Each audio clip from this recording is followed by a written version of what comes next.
It's awesome to travel with your husband. What do you want for a souvenir? I can almost see the smirk on my sister's face as she's clearly on a romantic getaway. But calmly, without getting angry, I respond. I'm busy with my niece's funeral right now. Also, my husband is right here next to me. What? My words leave her pale, and literally Susan was flying back on a plane and saw something. My name is Yvonne. I'm a 29-year-old part-time wife. Though I've only recently started introducing myself as a wife. Since I just got married a few days ago. My husband, Ryan, and I were colleagues at work, and we developed a good relationship, eventually making it official. We considered a huge wedding ceremony a waste of time and simply got married. We do want to take photos in a wedding dress at some point, but now during the busy season isn't the time. The reason we got married during such a busy period is all about timing. It's busy now, but it's going to get even busier, and dragging our feet on getting married seems inefficient. A loveless, cold marriage? No way. We've decided never to mix work and personal life. At work, we're both super workaholics, but at home, we switch off completely. At home, we're very much the sweet newlyweds. Even without a huge ceremony, we visited each other's families to formally introduce ourselves. That's how smoothly and simply our marriage went. Except for one problem. The problem is my sister, Susan, who's 5 years older than me. Susan is already married and has settled down, but she was famously promiscuous back in the day. Well, famous in my eyes at least. Worse, she has a habit of taking what belongs to others. In general, when it comes to siblings, the basic idea is since you're the older sister, you should let your younger sister have it. That's such an outdated way of thinking, and my parents never said such things. But far from dismissing this old-fashioned idea, my sister twisted it into what's mine is mine, and what's my sister's is also mine. Meaning, she stole my boyfriend. My first boyfriend was when I was in 8th grade. Given our age, it was more of a cute, playful kind of love, but my sister said, "Oh, isn't he adorable?" and took him from me. My boyfriend, just 14, was taken by my sister, who was 19 at the time. Unbelievable, but with my sister, it happened. And after breaking up with me, my ex would get dumped by her once she was done being interested. In other words, my sister enjoyed the game of stealing from me more than anything else. Heartbroken, I didn't have a boyfriend for a while, but in my senior year of high school, I started dating someone. It was during a busy time with exams, so he was more of a comfort than anything special. However, when we happened to be studying at my house one day, my sister, now working, came home and said, "Oh, isn't he adorable?" Using that line I had heard before, and once again, she took my boyfriend. Why is it so easily stolen? My sister and I don't look alike. I have an ordinary face like our dad. Meanwhile, my sister inherited our beautiful grandmother's looks, even more beautiful than our pretty mom. I hate to admit it, but my sister is truly beautiful. And even without exercising or dieting, she has a great figure. I can't help but feel resentful as I struggle with diets without success. And teenagers, after all, tend to choose based on looks. The allure of an older, beautiful woman was too much for them to resist. After experiencing heartbreak twice because of my sister, I chose a college far away. I lived alone while working part-time and then got a job. I never returned to my hometown. Because who knows what my sister would do if I came back. Now my sister is married and a mother of one. I'd like to think she wouldn't go after my boyfriend, now my husband, but I can't be too careful. People don't change that easily, I believe. When I went home to announce my marriage, my sister wasn't there. I've got a bad feeling about this. My husband, fully aware of the situation, just laughed it off, saying, "Well, it should be fine. We're far apart and hardly see each other anyway." He's laughing now, but I wonder if he can keep laughing if he meets my sister. After all, my boyfriends in the past, who also said, "It'll be fine," were anything but fine once my sister made her move. But Ryan is a mature 30-year-old. I'd like to think he wouldn't waver just because a pretty woman shows interest. I want to trust my husband, but it's my sister we're talking about. The one who laughs as she steals her sister's boyfriends and then discards them, laughing again, saying, "I can't believe you dated such a loser." I trust my husband, but I don't trust my sister at all. One day, I got a call from my sister. Reluctantly, I answered, thinking it'd be childish to ignore her. "Long time no see. I'm surprised you got married." That was my sister's first remark to me in a long while. I regretted picking up the phone. "But you got married so late." "I got married at 27, you know." She was taking a dig at me for being only 2 years older at the time of her marriage. "My daughter, who's now 5, is rumored to be a genius. She's beautiful, just like me. Good thing she doesn't take after her aunt." Then she insulted me. A dig at me, her niece's aunt, right? After rattling on about her own happy life, my sister finally asked, "So, what's your husband like?" At that question, I just knew it. So, I just said, "He's a good guy." "What's his income?" "Probably about half of what your husband makes." "What about his looks?" "He's just an ordinary guy who matches me." Sorry, Ryan. In my heart, you're the world's coolest husband, but I have to say this to my sister. I apologized to my husband in my mind. Average all around, huh?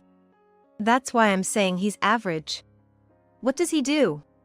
He works at the same company as me.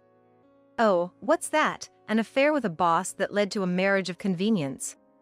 No way! We both were single and just dated normally before getting married. What kind of fantasy is that? But my sister just laughed over the phone, saying, "Well, that's so you. Hope you guys are happy. It'd be nice if your marriage lasts." And with that annoying remark, she hung up. I was in a bad mood all day. A few days later, something unbelievable happened. "Hey Yvonne, wanna go out for lunch today?" My coworker and friend Anna suggested. I agreed, and as we were about to head out to the lobby. "Yvonne. There you are. I was just about to have you paged at the reception." Perfect timing. Turning around at the sound of my name, I grimaced and let out a weird noise. Why? Because my sister was rushing over. My sister, who's supposed to live 2 hours away by train, why is she here? "What are you doing here?" "Oh, just took a little trip down here." She says it like she's just out on a shopping errand. Is that even a thing, taking a little trip here? Plus, this place isn't a tourist spot or anything. While giving clearly suspicious excuses, my sister looks around and says, "Huh, quite the fancy company, isn't it?"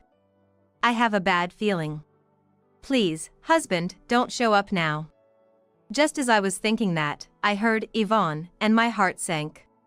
Turning around, there were several colleagues standing, including my husband. Heading out for lunch now? Yeah, sort of. Oh, who's this? Nice to meet you. I'm Yvonne's sister. She's always talking about how much she owes to all of you. Saying that, my sister shakes hands without waiting for me to stop her. Oh, hello. We're always grateful for your sister's help. Oh my, what a handsome man! My sister exclaims while shaking hands. Hold on, Yvonne. How is he just average? Huh? He's even more handsome than my husband. My sister starts wriggling her body around. This is what you call locking on. If you ever have any trouble with something, don't hesitate to contact me.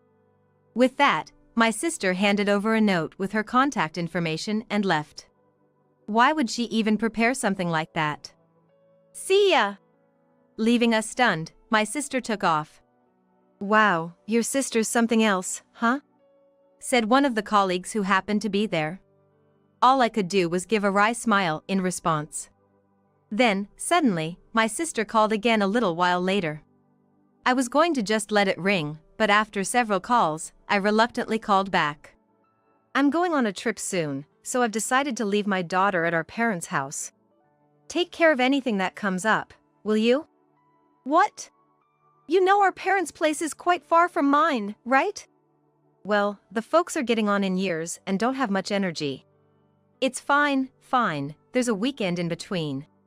Whether it's fine or not is for the receiving end to decide, not the one making the request. A trip, just you and your husband? I know they need a break every now and then. As I was saying this, I heard a man's voice in the background. Who are you talking to? Oh, is your husband taking the day off? It was a weekday, and I was on my break from work when I returned my sister's call. My sister's a homemaker, but her husband works at an office. Wasn't he supposed to be at work on a weekday? Hold on, I'm talking to my sister. Yvonne, right. Hearing that voice, I exclaimed, wait, what? My sister responded, what? Who are you with right now? Don't tell me. Just happened to run into your husband here. We're family, after all, so no worries. What are you talking about? Anyway, take care. Ignoring my protests, my sister hung up the phone. Unbelievable. My shout echoed through the break room. Later on, I learned that my niece had been dropped off at our parents' house. Apparently, my sister told our parents she was going to travel with a friend. It seemed the trip coincided with her husband's long business trip, which is why my niece was left with our parents. A trip for an affair? Unbelievable. I muttered under my breath, causing my mom to tilt her head in confusion, but I just shook my head as if it was nothing. As much as I'm upset with my sister, my niece is innocent in all this, so here I am on my day off, taking care of my adorable niece at my parents' house. Look, Yvonne! Isn't it cute? It really is, you drew it so well. My niece, Elisa, shows me a picture of her beloved guinea pig with innocent joy. When I praise her, she beams with happiness. Indeed, my niece is very cute, and she'll surely grow up to be beautiful. I clenched my fist, determined to protect her pure heart from becoming like my sister. However, the situation took a sudden turn. After a while, a scream from my niece turned the house into chaos. The next day, I was still at my parents' house on my day off. I was busy running around when my sister called. Despite being annoyed to get a call during such a busy time, thinking maybe she was worried about her daughter, I answered only to hear her carefree voice, making me want to hang up immediately. I'm really busy, what's up? Oh, here is just amazing. Yeah, I'm gonna hang up now. Wait, guess who's next to me right now? A friend, I guess? Right. So, what's your husband doing now? Is something wrong with Ryan? He's not there, is he? Must be out, huh? Her insinuating tone irritated me, but I took a deep breath and tried to be patient. What do you want? Hey, you're on the phone with someone again. Suddenly, a man's voice came through the phone. My sister laughed and replied. Just wait a sec, Ryan. Did you hear that? Though I knew she was doing it on purpose, I responded, didn't hear anything. It's just too much hassle to deal with. Oh, is that so? That's a shame. Well, you probably heard but are just pretending you didn't, right? Sorry, I'm the only one happy here. Look, I'm really busy right now. Can we talk later? Don't be like that, it'll be quick. So, about the trip with your husband, it was amazing. She really said it outright. But my heart wasn't stirred. I remained incredibly calm about that. Thinking I was silent and upset because she couldn't see my face, my sister didn't wait for my reply and continued. So, I bought you souvenirs. The person I'm with will bring them back, so let's eat them together. It seems she's not even trying to hide it anymore. Oh, by the way, what do you want for a souvenir? Something sweet? Listen. I couldn't keep up with her anymore and said. Right now, I'm at Lisa's funeral. What? There was a delay before she replied. Didn't you hear? Your daughter, my niece Lisa, we're at her funeral. What? What are you talking about? Stop joking. I don't joke about life and death. I paused for a moment, looking up at the person standing next to me. My husband is right here beside me. What? From the other end of the phone, I could hear her panicking. What do you mean by that? Ignoring her, I hung up. My husband, Ryan, chuckled at my frustrated huff. Hours later, Lisa! Someone burst into the house screaming. Needless to say, it was my sister. Apparently, she was a mother after all. She must have caught the first plane back. My sister, looking frantic, burst into the living room where we were relaxing. What do you mean Lisa's funeral? My sister yelled as she entered, then her eyes went wide in shock. To her surprise, a young voice called out, "Mommy?" Lisa? What do you mean? You said funeral. My niece's eyes filled with tears. Great, just when she had finally stopped crying. She must have remembered and started to feel sad again. Mommy, Lily is. She pointed to the empty cage. What? My sister looked at me, demanding an explanation. Lisa's beloved guinea pig passed away yesterday. It was old, so it was inevitable. You said Lisa's funeral. Oh, that. I meant Lisa's beloved guinea pig's funeral. Didn't you get that? How could I possibly get that? My sister's scream echoed through the house. Ignoring that, I looked at the man who came with my sister. And who is this? Pointing to the man, my sister, who had slumped to the floor as if her legs gave out, said half angrily, "What are you talking about? That's your husband. Why am I the one getting yelled at?" Like I said earlier, my husband is right here beside me. Enough with your jokes. My sister glared at me, then finally noticed the man sitting beside me. Who's that over there? How rude. This is my husband, Ryan. What? My sister's eyes went wide as my husband, Ryan, greeted her with a wry smile. Hello, I'm Yvonne's husband. Then who's this Ryan over here? He's a different person with the same name, Ryan. What? Yes, the person standing next to my sister. It just so happens he's also named Ryan. And both my husband and I know him well. Because you said this guy was your husband at work. I never said that. This Ryan is a friend from high school who just happened to join the same company. I got close to him because we shared the same name as my husband. Then, my friend Ryan introduced me to my now husband Ryan, and we started dating and eventually got married. That makes no sense. What are you talking about? What makes no sense is you showing up at the company out of the blue, ignoring my husband Ryan, and giving your phone number to my friend Ryan.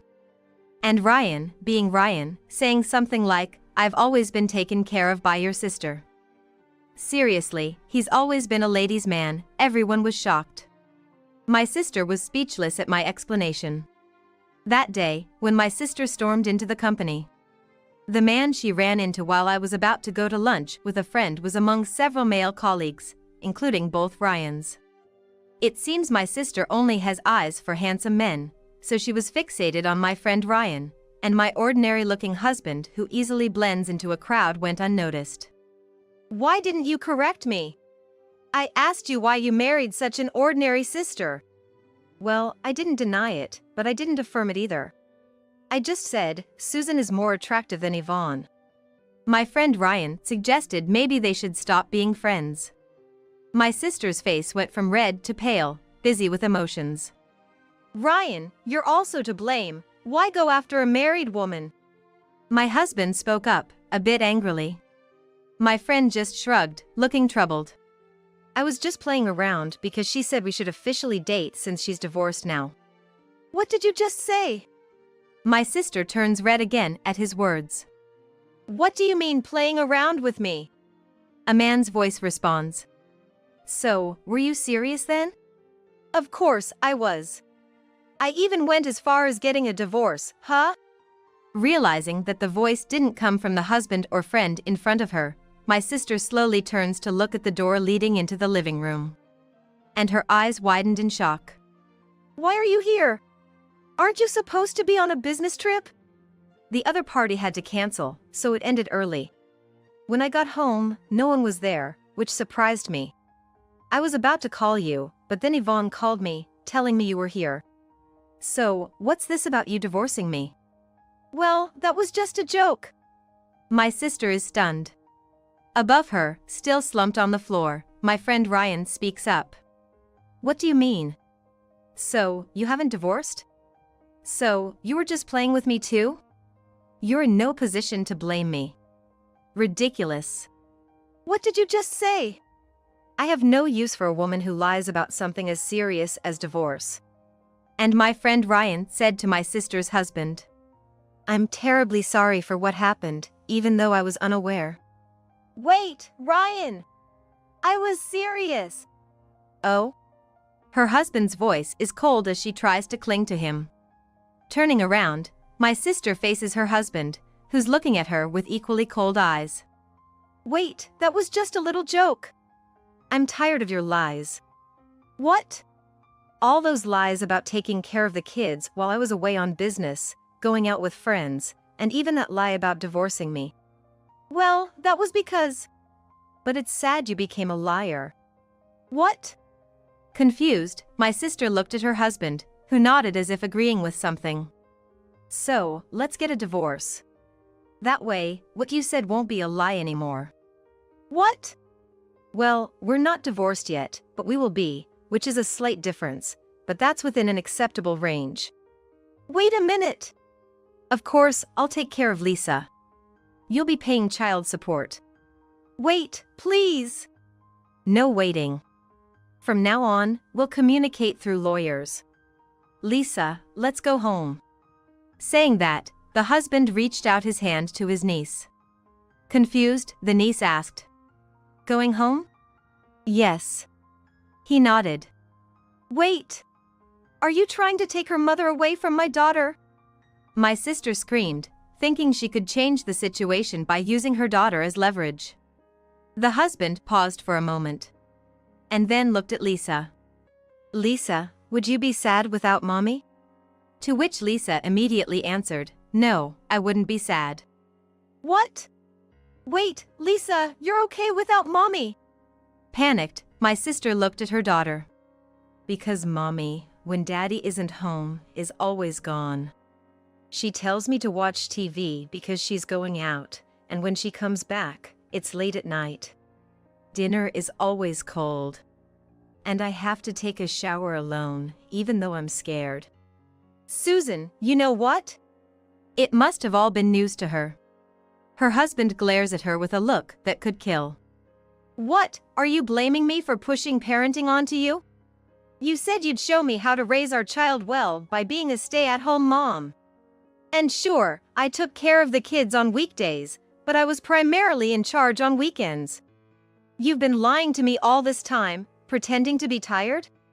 Well, that's enough. I'll hear all about your affair from your lover later. We'll discuss the rest with a lawyer. Wait, honey. I don't care. Lisa, let's go. Okay. Bye, Mom. As she reaches out desperately, her daughter easily says goodbye, leaving Susan's hand to fall. The door closes mercilessly in front of a slumped Susan. After discussions, Susan and her husband divorced. It turned out Susan had been unfaithful not just with my friend Ryan but others too, leading to a divorce fully on her fault. Even the trip she claimed was for leisure was actually an affair. My friend Ryan ended up paying compensation to Susan's husband. And left the company, saying it was a man's way to take responsibility.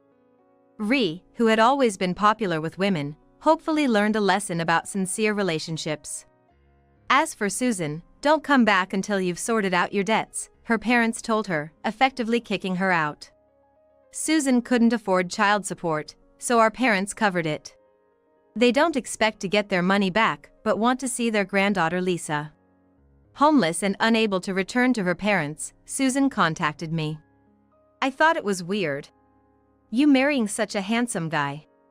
All right, you asked for it, don't ever contact me again. I hung up. In a panic, she called back multiple times, I'm sorry. It was all my fault.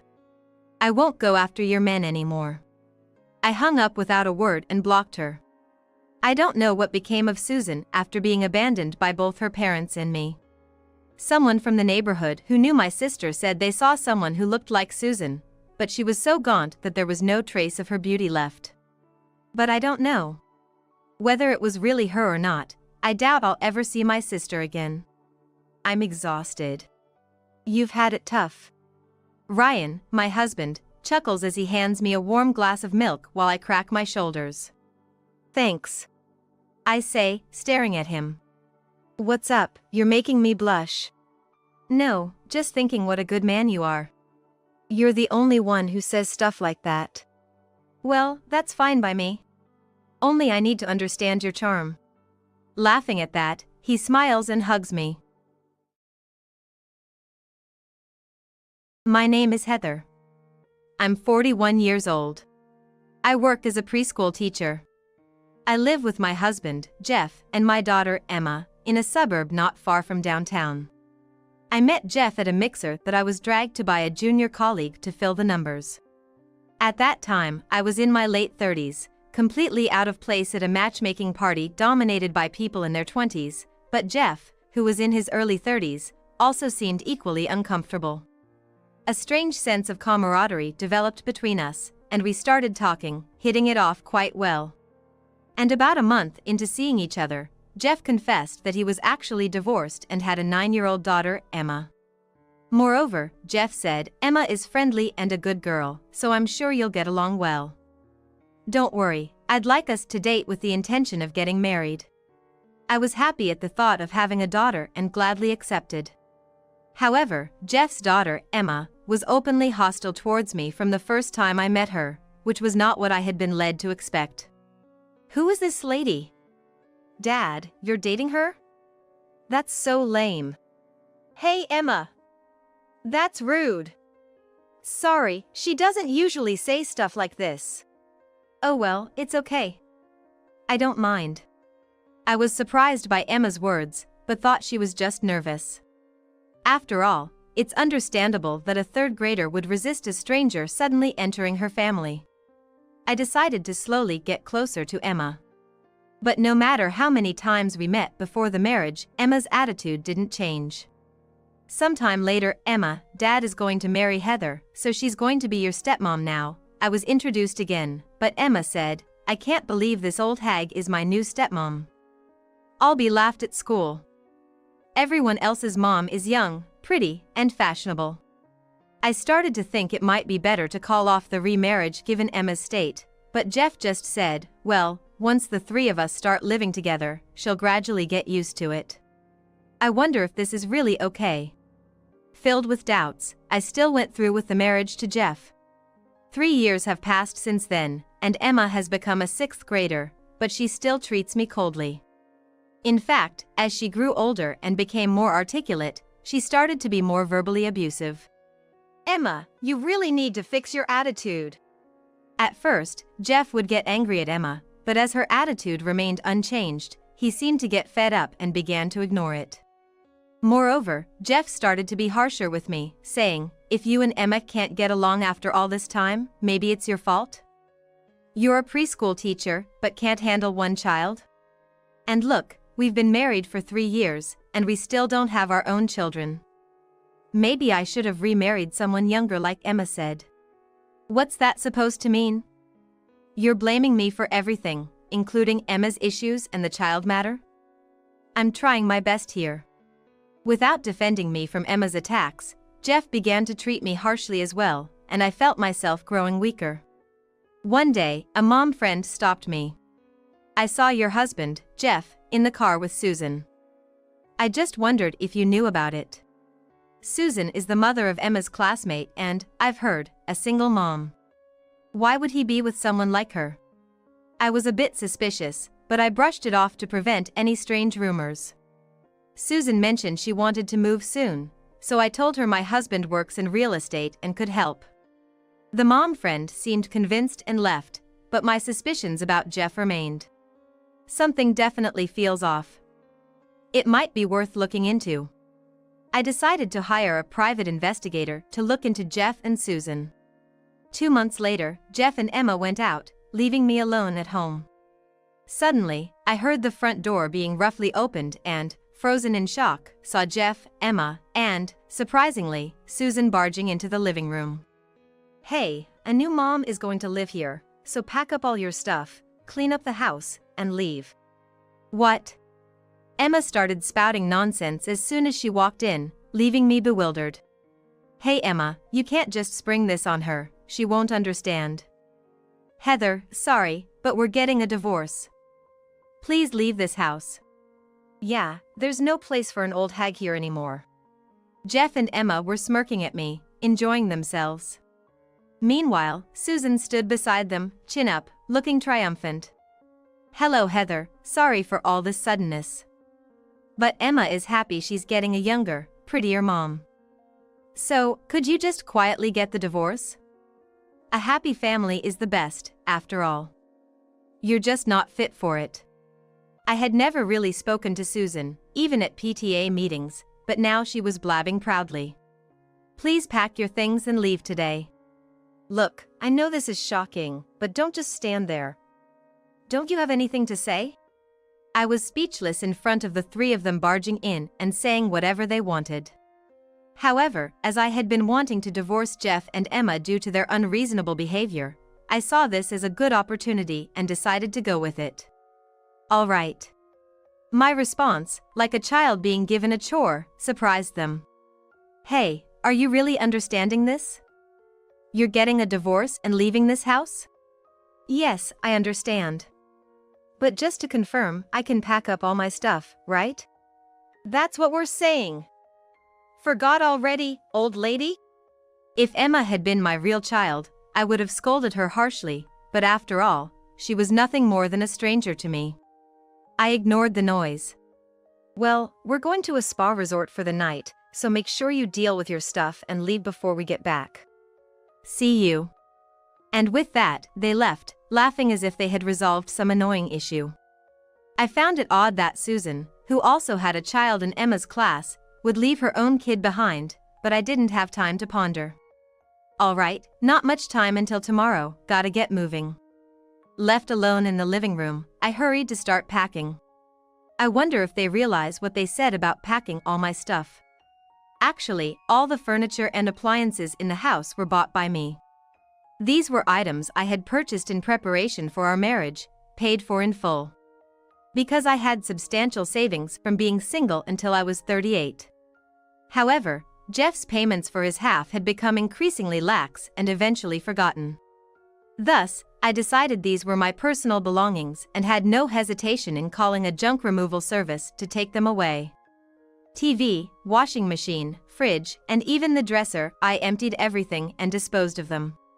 Ah, what a different kind of exhaustion from playing with the kids all day. After completing this heavy work in one day, I decided to treat myself by staying at a luxury hotel near the station for a while.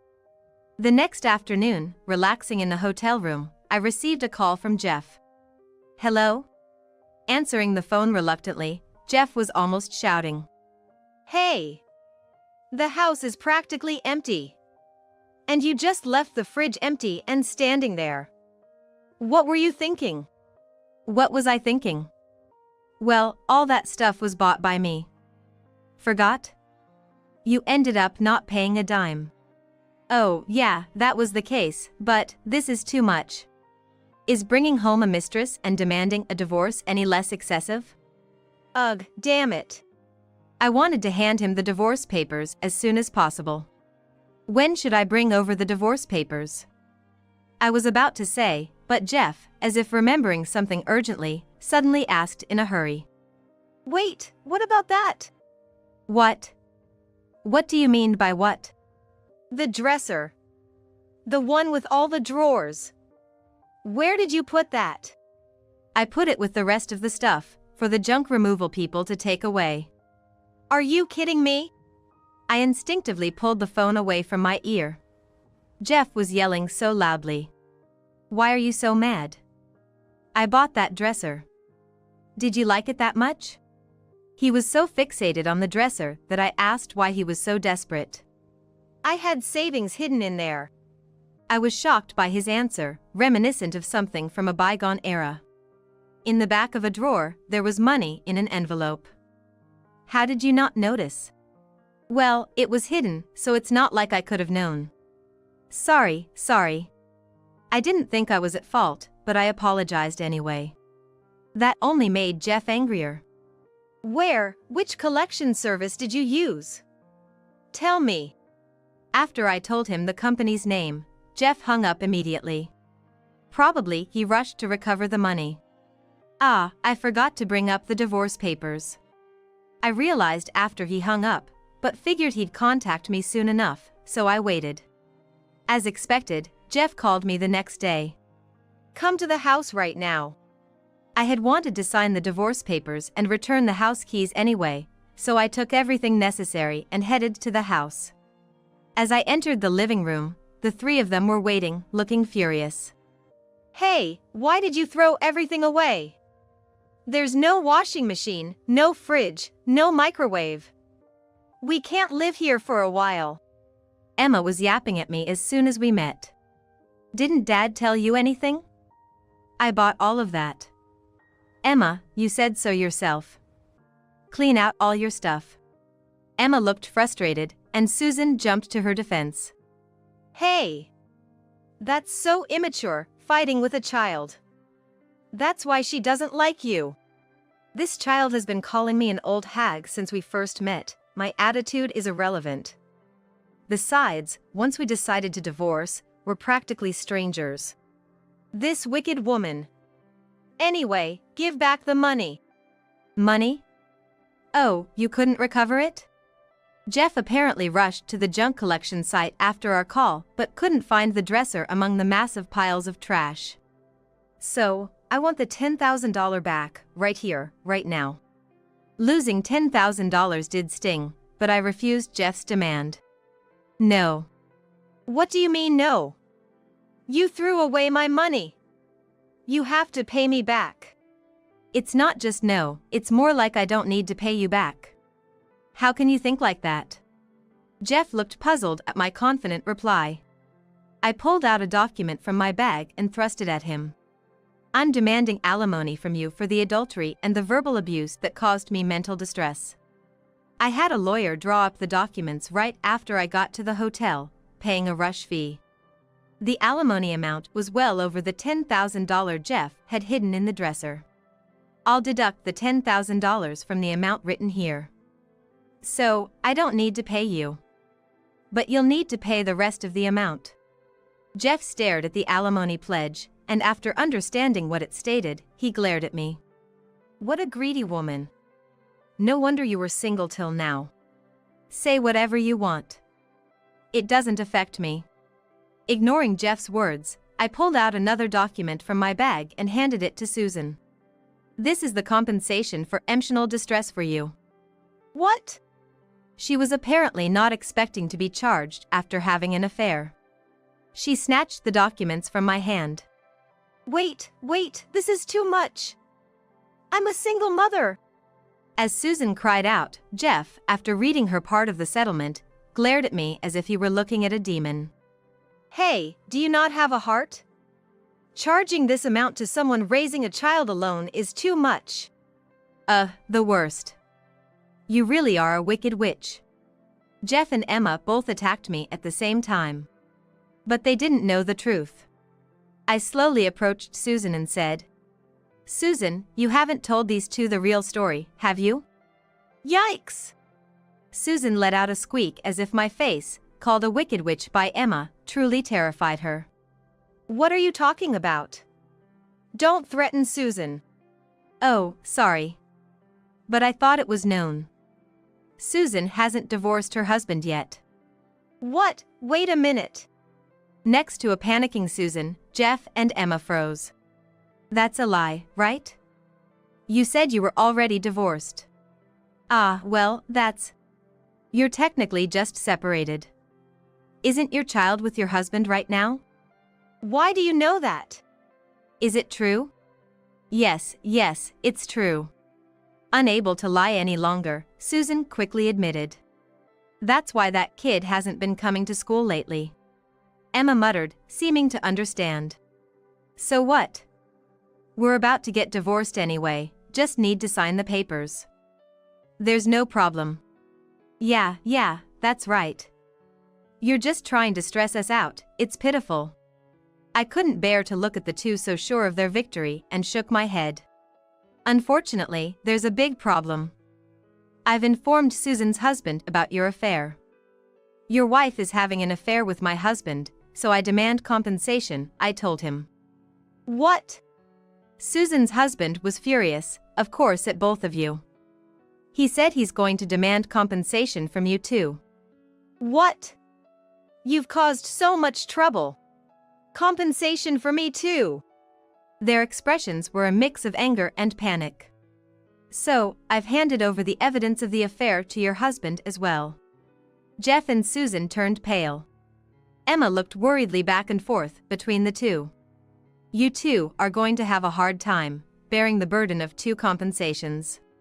You evil witch! Hey, Jeff, what are we going to do? I can't pay such a large sum. Calm down, Susan. There must be some way. Does that mean I can't get new clothes? Can't go on vacation anymore? Emma complained about the potential hardship. Shut up. That's the least of our worries right now. Ignoring the panicked duo, I sighed. Sigh. Well, you have no choice but to work honestly and pay it off. We both have 12-year-old kids to support. With school and other expenses coming up, even if we earn money, it'll just disappear into these payments. That's your problem, not mine. It's what you deserve. What are we going to do? I only work part-time. And this is all because you boldly told her to get a divorce. What?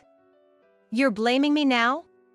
You were the one keeping quiet about still being married. If that hadn't happened, neither of us would be getting demanded for money by your husband. I thought it wasn't necessary to mention. Their argument escalated into a loud quarrel, the screeching so intense that the walls of the house seemed to vibrate. Emma watched the two, looking like she was about to burst into tears at any moment. Desperate to end this hellish scene as quickly as possible, I clapped my hands to draw their attention. So, I need to revise the settlement amount for Jeff, so the lawyer will contact you again. I'll also send the divorce papers then. I expect both of you to sign quickly and send them back, Susan included. I grabbed my bag and headed for the entrance. As I attempted to leave, all three of them hurled insults at me. You wicked woman! Old maid! Mean old witch! I couldn't help but laugh out loud at their pitiful insults. Angered further by my laughter, they continued to berate me until the moment I closed the door. After returning to my parents' house, I quickly revised the documents and had them delivered to both through my lawyer. According to the lawyer, they were reluctant until the very end, but he eventually obtained their signatures. I was filled with gratitude for the lawyer handling the situation, as I had feared they might not sign. Since Jeff's part of the divorce papers was also included, I checked that his section was filled out and immediately submitted them to the city hall. Thus, Jeff and I officially ended our marriage of about 3 years. Relaxing at my parents' home for the first time in a while, I noticed my phone vibrating on the desk. The call was from Jeff. It was several weeks after the divorce. What could he possibly want? With a puzzled expression, I answered the phone. Hello, what do you want? It's been a long time. Have you been well? I shivered at his uncharacteristically considerate words. I rubbed my right arm with my free hand. Thanks to you. I've been feeling much better since the divorce, both physically and mentally. Is that so? Jeff seemed too deflated to retort against my sarcasm, his voice lacking strength. There were a few seconds of silence. Jeff was the one to break it. The reason I called today is because I have a favor to ask of you. A favor? Yeah, I'm getting impatient with his hesitation. Could you hurry up?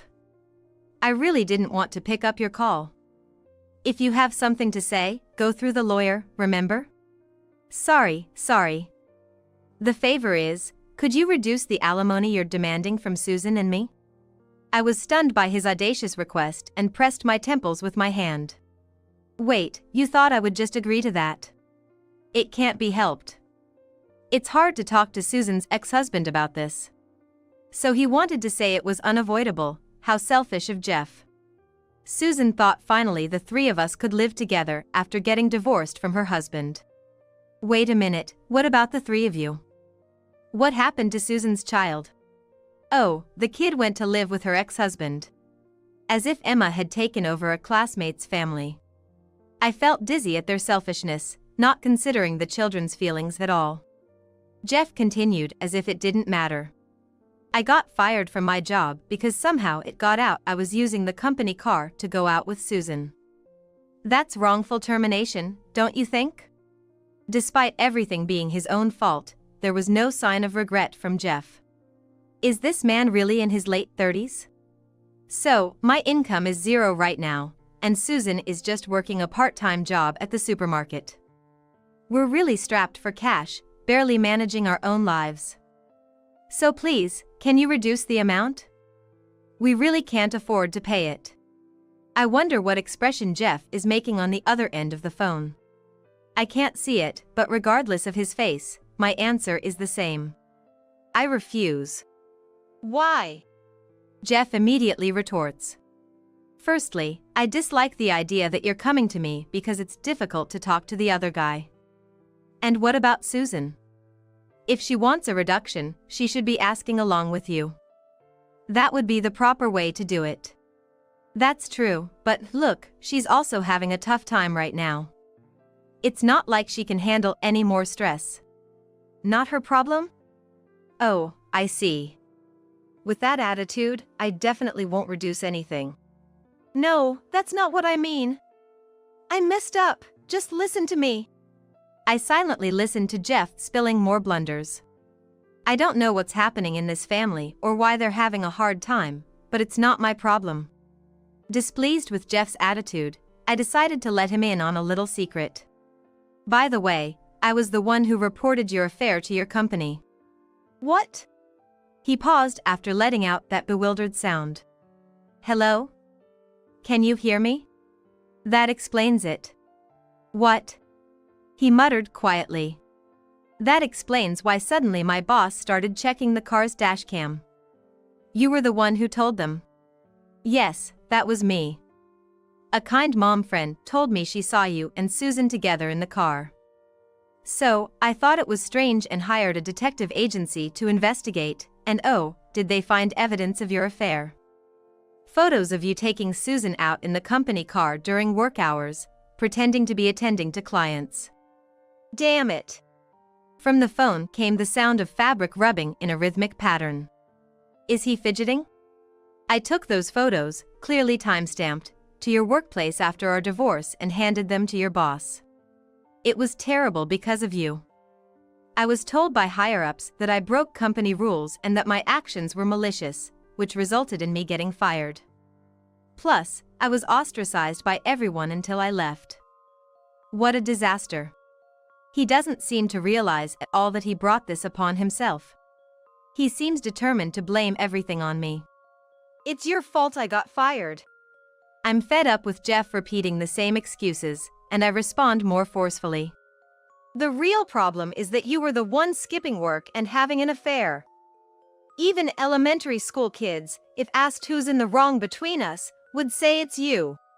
Still, telling the company was a low blow. Is he trying to say that wasn't fair? But the moment I was kicked out of our home because of his affair, any notion of fair play was thrown out the window. He is still mumbling something, but then he suddenly goes silent. Could it be? He seems to have realized something. Did you, by any chance, spread the word among Emma's class parents that Susan and I were having an affair? I'm taken aback by the accusation of spreading rumors. I clarify with correction. No, that's not right. I only briefly explained the situation to that mom friend who tipped me off about your and Susan's affair, as a thank you for informing me. But that's exactly what I'm saying. You did spread it around. Well, now that I'm no longer Emma's mother, I have absolutely no dealings with that mom friend or anyone else from the school. I never thought about the aftermath of what I said. Because of that, Emma is being looked at with disdain in her class, seen as a thief who drove out Susan's child and took her mother. And Susan, she gets whispered about at every parent meeting. Don't you care at all? No, not really. My response must have sounded exceptionally cold-hearted to him.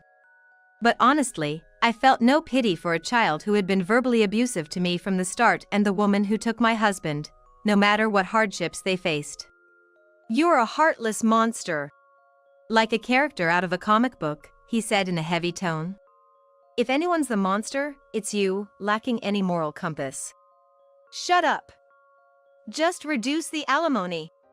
Jeff's demanding attitude hardly seemed like one asking for a favor, leaving me astounded, and finally, I retorted. No. If you're any kind of parent, show your child how to work decently and pay for your mistakes. Fooling around. I hung up the phone while he was still shouting. He called back immediately, but I didn't answer, instead sending a text message, "I will not interact with you except through a lawyer. Do not call me again." After enduring days of being oppressed by Jeff and Emma during our marriage, ending this final battle left me feeling refreshed. I put the phone back on the desk and went to the kitchen to make some tea. After failing to get the alimony reduced, Jeff scrambled to find a job.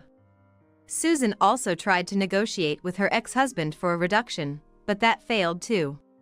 Then Jeff, luckily, got employed by another real estate firm in the same industry, but the word got out quickly about his affair during business hours, making his new workplace uncomfortable. I wonder how long he'll last there. Surprisingly, Jeff seems to be sticking it out for now. Probably because resigning would mean no income and an inability to pay the alimony.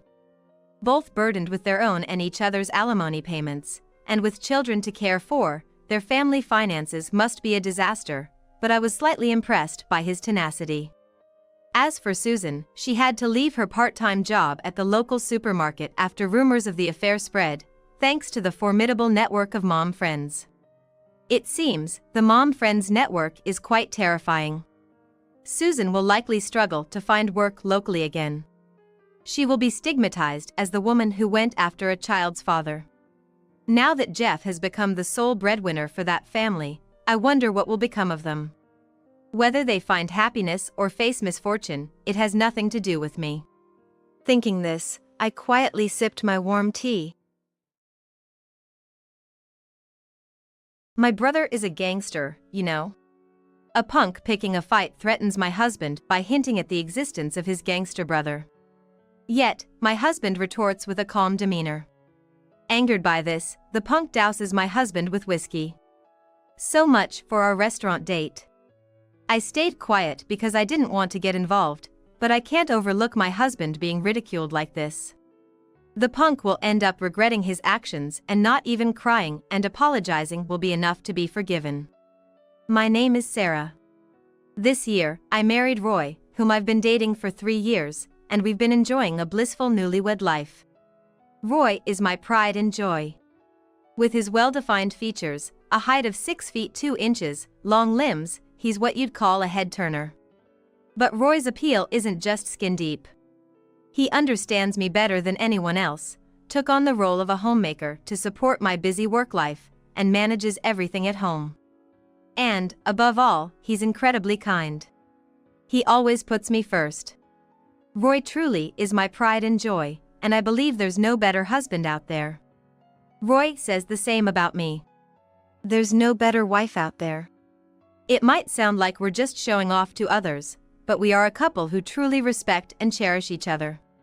I was happy to share meals every day with my kind-hearted husband. I thought I might cause him trouble by marrying him, but I've decided to walk through life together with him. To support me, Roy quit his job and dedicated himself to being a homemaker. He never complains and always supports my career. And when I come home, he greets me with a warm smile. Roy is my rock. And I always want to be there for him, too. Even when I come home late, he's prepared dinner and waited for me. His cooking, which he initially struggled with, has improved so much that he could open his own restaurant. Just hearing him say welcome home and imagining him cooking for me fills me with joy and love. Roy, thank you for today. You've become too good at cooking. It's delicious. I wasn't great at it at first, but I've come to enjoy it. I think I'm better suited to this than typing away at a computer at work.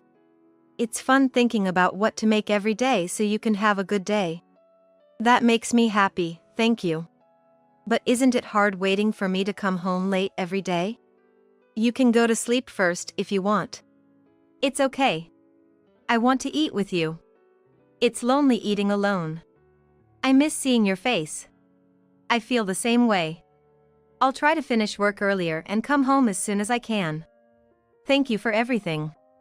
Saying this, enjoying Roy's homemade meals was my happiness. But I worry he might be overextending himself, so when I say he can go to sleep first, I mean it. Even so, I know he waits up for me. Thinking this, I enjoy the macarons he prepared for dessert and the warm tea he made. Did you make these macarons yourself? Yes. Pretty cool, right? Surprisingly easy. Baking is fun too. I feel like I've discovered a new talent. Laughing as he swiftly cleans up, Roy is the epitome of a homemaker. And then, I take a bath he prepared, and get into the neatly made bed. He does the housework perfectly, even though I tell him it's okay to slack off sometimes. He never shows tiredness and always takes care of me. Thanks to Roy, even if I come home late from work, I can sleep well and recover. I feel refreshed in the morning, all thanks to Roy. I'm truly grateful. I work hard, hoping to continue this happy life with Roy forever. When I wake up in the morning, the living room downstairs already smells of coffee. On the table, there's fried eggs, sausage, salad, soup, and perfectly toasted bread. The country-style breakfast I requested. Roy greets me with a fresh smile in the morning. Good morning. Did you sleep well? I did, thank you. I appreciate you making breakfast every morning, but isn't it hard on you? Did you sleep well? You should take it easy and sleep in sometimes, you know? It's fine. I'm just doing it because I enjoy it. Come on, eat up. I put lots of veggies in the soup, so it's packed with nutrients. Saying that, we sit down and eat breakfast together. I wonder if there's something I can do for Roy, who always works so hard for us. While sipping my soup, I think it over. Come to think of it, we haven't had the chance to enjoy a leisurely meal out together recently because of our busy schedules. Hey, Roy. How about we go on a date this Saturday? It's been a while. Let's go to that place we used to love. That place is a restaurant, and has been our go-to even before we got married. It's a cozy restaurant that's not too pricey or pretentious, where we can relax and enjoy ourselves. Roy has always loved the meal there. That sounds great, I'd love to go. But are you sure about work? You're not pushing yourself too hard? I want to go out with you too. Work's fine, I can make adjustments. Hearing that, Roy's face lit up with a childlike smile, making me look forward to Saturday even more. And then, on the promised Saturday, I managed to finish work early and got home by 5 p.m. You're early. I'm just getting ready, so wait a bit for me. I was so excited, I powered through my work this morning. Our reservation isn't until 7 p.m., so take your time getting ready. I relax in the living room, waiting for Roy to finish preparing. It's been a while since I've done my hair. Kinda nervous. It really has been a long time since we've gone out together. I'm sorry for always being so busy. Today, you can eat as much as you like. Really? Awesome.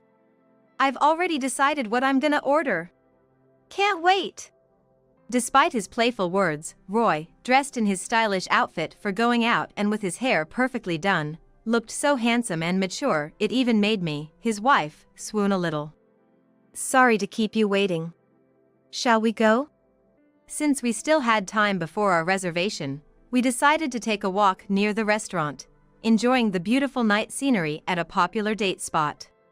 It's really been a while since we've had the chance to just go out like this, hasn't it? Yeah, I'm really sorry for always being so busy. Sarah, you apologize too much. I know you're working hard, and I want to support you. Thanks, Roy. But still, it's nice to go on a date like this once in a while. Yeah, it is. We shared laughs and conversations, enjoying the freshness of our rare date night.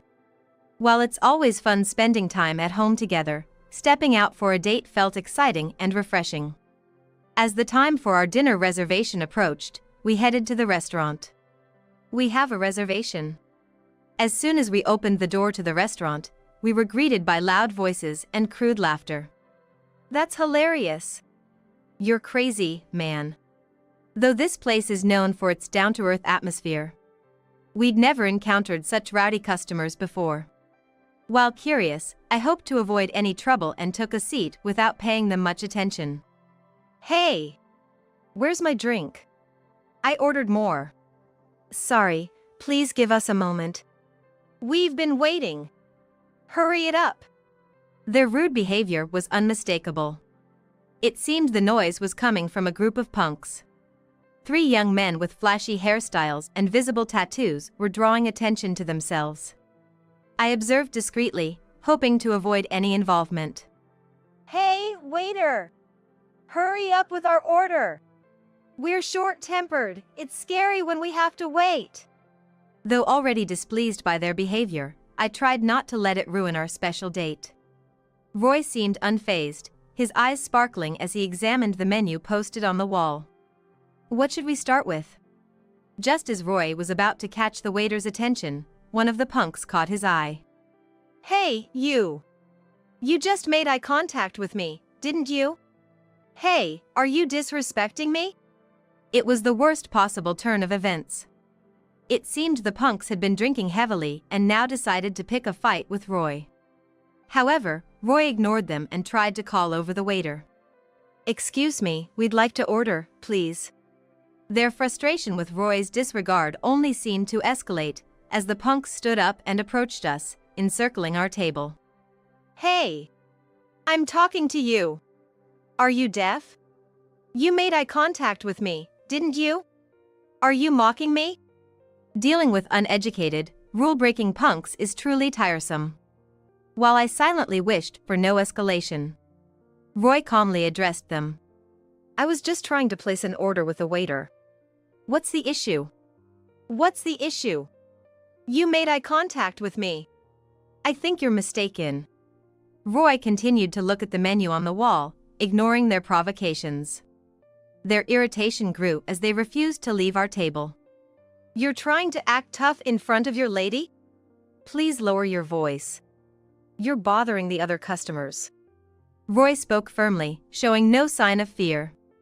This only angered the punks more. One of them blurted out. Hey! Who do you think you're talking to like that? Acting all high and mighty, you idiot. My brother's a gangster, you know. Saying my brother's a gangster means I'm invincible. Mess with me, and you might just end up at the bottom of the ocean. In my mind, I thought, the idiot here is you, but I didn't want to escalate the situation, so I kept quiet and just watched how things unfolded. Roy let out a sigh of frustration. What? What's with that attitude? Are you disrespecting me? Your brother's a gangster? So what? Sure, your brother might be a gangster and that's scary, but what about you? Aren't you embarrassed? Causing a scene in the restaurant, making baseless accusations, and then hiding behind your brother. Is that supposed to intimidate me? I'm talking to you right now. Your brother being a gangster doesn't scare me. The atmosphere froze for a moment. Everyone in the restaurant, including other customers and the staff, had their eyes glued on us. And, as expected, the punk got furious. His face turned red as he grabbed Roy by the collar, looking like he was about to punch him. Hey! Apologize for what you just said. Apologize now, and I might forgive you. Hurry up! The punk shouted at Roy. However, Roy remained calm and unafraid, replying smoothly. Resorting to violence just because you can't respond? That's not okay. It just shows you're not smart. We're here to eat, so could you please go somewhere else? In that moment, the infuriated punk released Roy's collar and doused him with whiskey from a nearby bottle. Watch it! Don't get cocky! I don't care what happens to you. I'll tell my gangster brother about this. Even the girl you're with will suffer, you hear? The punk glared at Roy, his face red with anger, as he threatened us. He seemed desperate to make Roy apologize, despite Roy's calm demeanor. But Roy wasn't fazed at all. "Oh, it is so sticky. I was wearing my favorite clothes and now they're soaked." I couldn't stay silent any longer and stood up after passing a handkerchief to Roy. "Hey, what's your name? Which group does your brother belong to? Why don't you call him over now?" "What? You lost your mind? What are you gonna do with my name?" "Well, might as well. My brother is a well-known gangster around here. You'd be scared if you knew his name. He's Bob. You know him, right?" "I've never heard of him." "Well, go ahead, call your brother." "What? Are you stupid? Call your gangster brother now." I was suddenly firm in my tone, which took the punk by surprise, quieting him down for a moment. But soon, he snapped, "You're crazy." "Fine, I'll call him. But even if you two start crying and apologizing later, it's too late for forgiveness. Just try to act tough." Truly an uneducated fool. What was supposed to be a pleasant date was ruined because of these idiots. And to think they dared to insult and pour whiskey on my dear husband was unforgivable. Don't think you can run away scared. You're not getting away. The punk kept provoking us. "You really have no class, it's embarrassing. If you hadn't poured whiskey on my husband and just left quietly, none of this would have happened." "What? Shut up. You're only brave for now. Soon, you'll be crying, begging for mercy, saying please and sorry, idiot." I was thoroughly convinced the idiot was him, but I was too disgusted to say anything. Meanwhile, as we waited for the punk's brother, I also made a phone call. "Hello, it's me." "Yeah, I think you know what's going on." "Hey, don't you dare make a phone call without permission." "Yeah, you heard? Well, it can't be helped." "All right, I'll be waiting." After hanging up and a few minutes passed, the brother arrived at the restaurant, panting heavily as if he had run here. "Hey! Over here.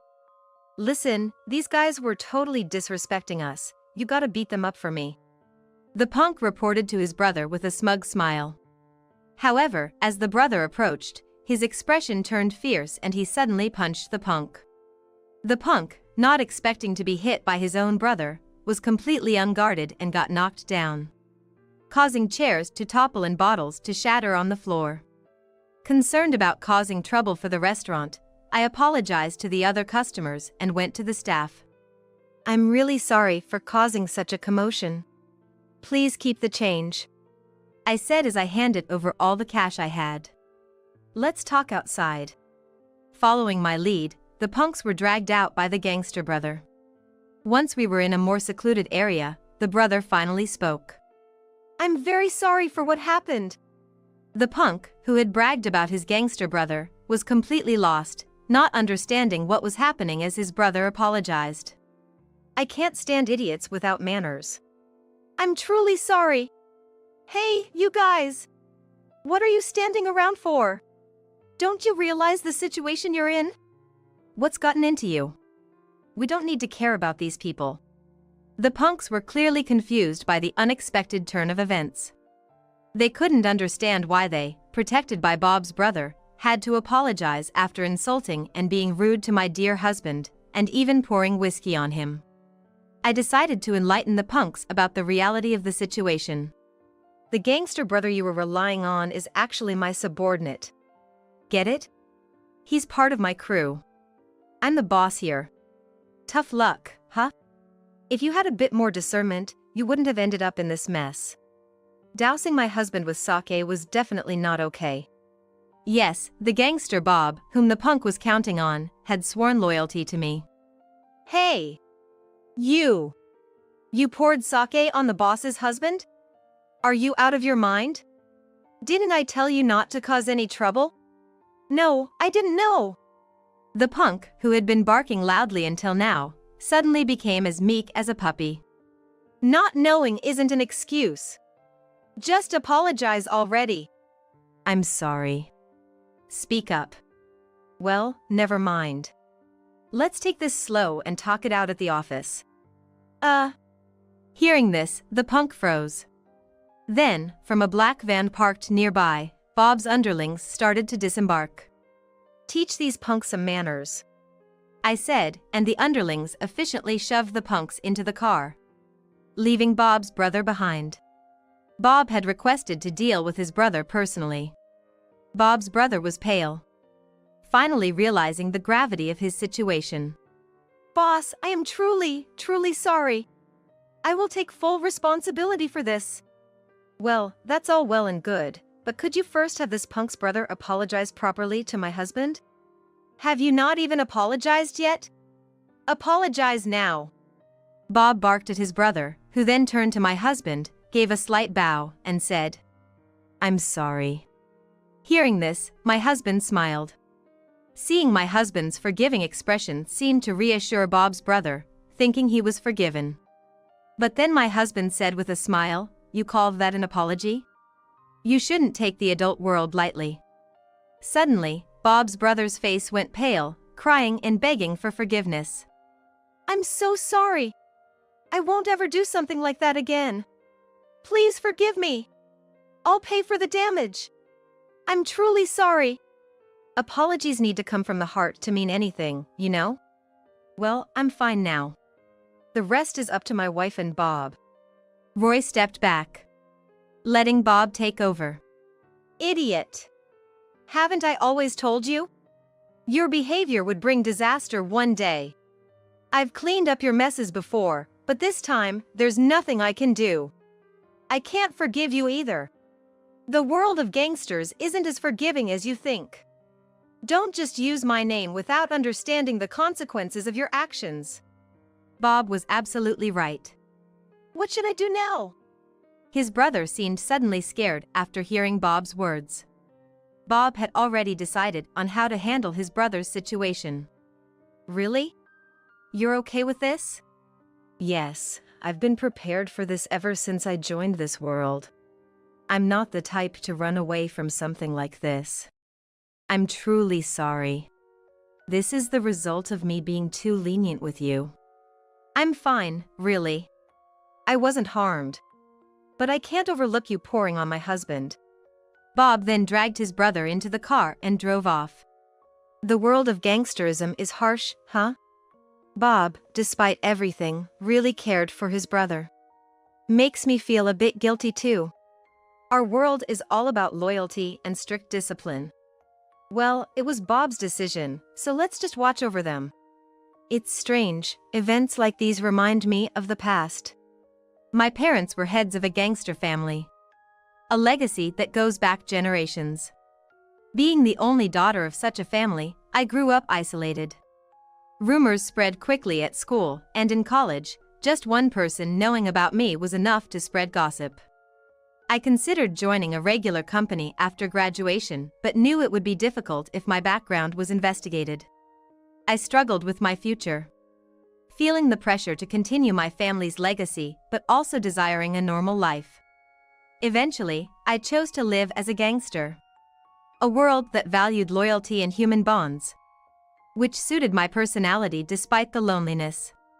People around me were always cautious, and I couldn't find friends whom I could truly trust. Despite being surrounded by many gangster associates, there was no one who really understood me. I felt profoundly lonely. Roy, my husband, changed that. We met when I was a fresh face in the world, and he stood up to punks despite being outnumbered. Since that time, Roy seemed to have a strong sense of justice, defending someone from punks, which apparently made him a target himself. I helped him. At that time, Roy didn't seem to think I was involved with the gangster. After all, it's not every day that an ordinary woman chases away 5 punks. Thank you so much. You really saved me. You're very strong. What a cool woman. Despite not knowing my background, he thanked me. Are you hungry? If it's okay, I'd like to treat you to a meal. He even invited me for a meal as thanks. Our relationship grew from there. And though I feared telling him about my background, fearing it would end our relationship, his understanding and acceptance only deepened our bond. But I was scared. There had been many people who suddenly changed their attitude or drifted away once they found out I was associated with the gangster. I feared that revealing my true identity would end our relationship. Despite these fears, I continued to date Roy. However, one day, while we were together, a greeting from one of my underlings inadvertently revealed my identity. Boss? My parents were gangster leaders, and I've always lived in that shadow, afraid of being rejected for it. I had a hunch about it pretty early on. You sometimes looked troubled, and I thought it must be hard for you, having to keep something from me. I'm sorry for putting you through that. Having lost my parents when I was young, I'm quite sensitive to feelings of loneliness and isolation. I couldn't ignore it, I could see those same feelings in you. Roy. Meeting Roy made me feel understood for the first time, and that was a joy. Yet, being part of the gangster is different from ordinary life. And the thought of potentially causing him trouble someday made me a bit afraid. Roy, you're truly amazing and kind.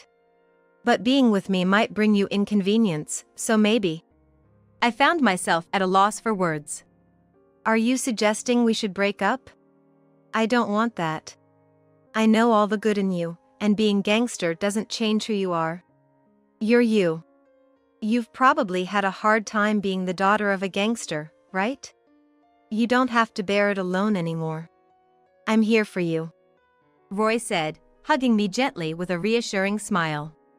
I have no parents, no close relatives. You're all I have, Sarah. I want to be with you.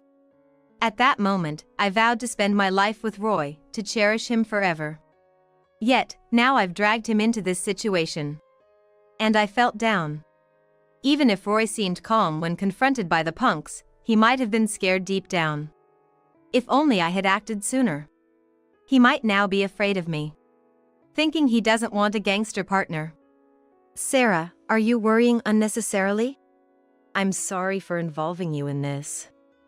I was afraid it might scare you away. Sarah, are you worrying about things that aren't even an issue? Do you think I can read minds? But seriously, if anything, I trust you more. Having you by my side, there's nothing to fear. And hey, I'm a man too. I've decided to protect you if the need arises. Roy's words reinforced my belief that I had chosen the best partner. Someone who truly understands and supports me, even amidst the complexities of my life and background. It's clear that protecting those important to us is paramount.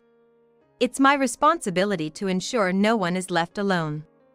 That thought solidified in my mind as we moved on from the incident. I'm hungry, we didn't get to eat.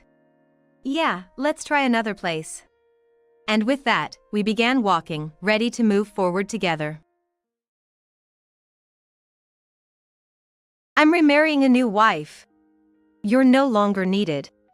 Following that, my mother-in-law also said something terrible. A useless person should just get divorced and leave. Upon joining us, my father-in-law seemed to understand the situation and yelled, "A wife who can't bear children doesn't belong in our family. Just divorce Roy quickly and let him marry Hannah." Being told such unreasonable things, I just stood there in silence. It was the first time in my life that I was made to feel so miserable. But at the same time, my resolve became unshakable. The time had come for me to raise the signal to counterattack. Seeing my expression, everyone but my sister-in-law froze. They probably thought I was hurt and about to cry, looking down on me like that. Defying their expectations, I said with a broad smile, "I'm already divorced, you know?" And that woman. Hearing my words, my in-laws and Roy gasped in astonishment, uttering a pitiful "huh?" The betrayers were shaking upon discovering the shocking truth.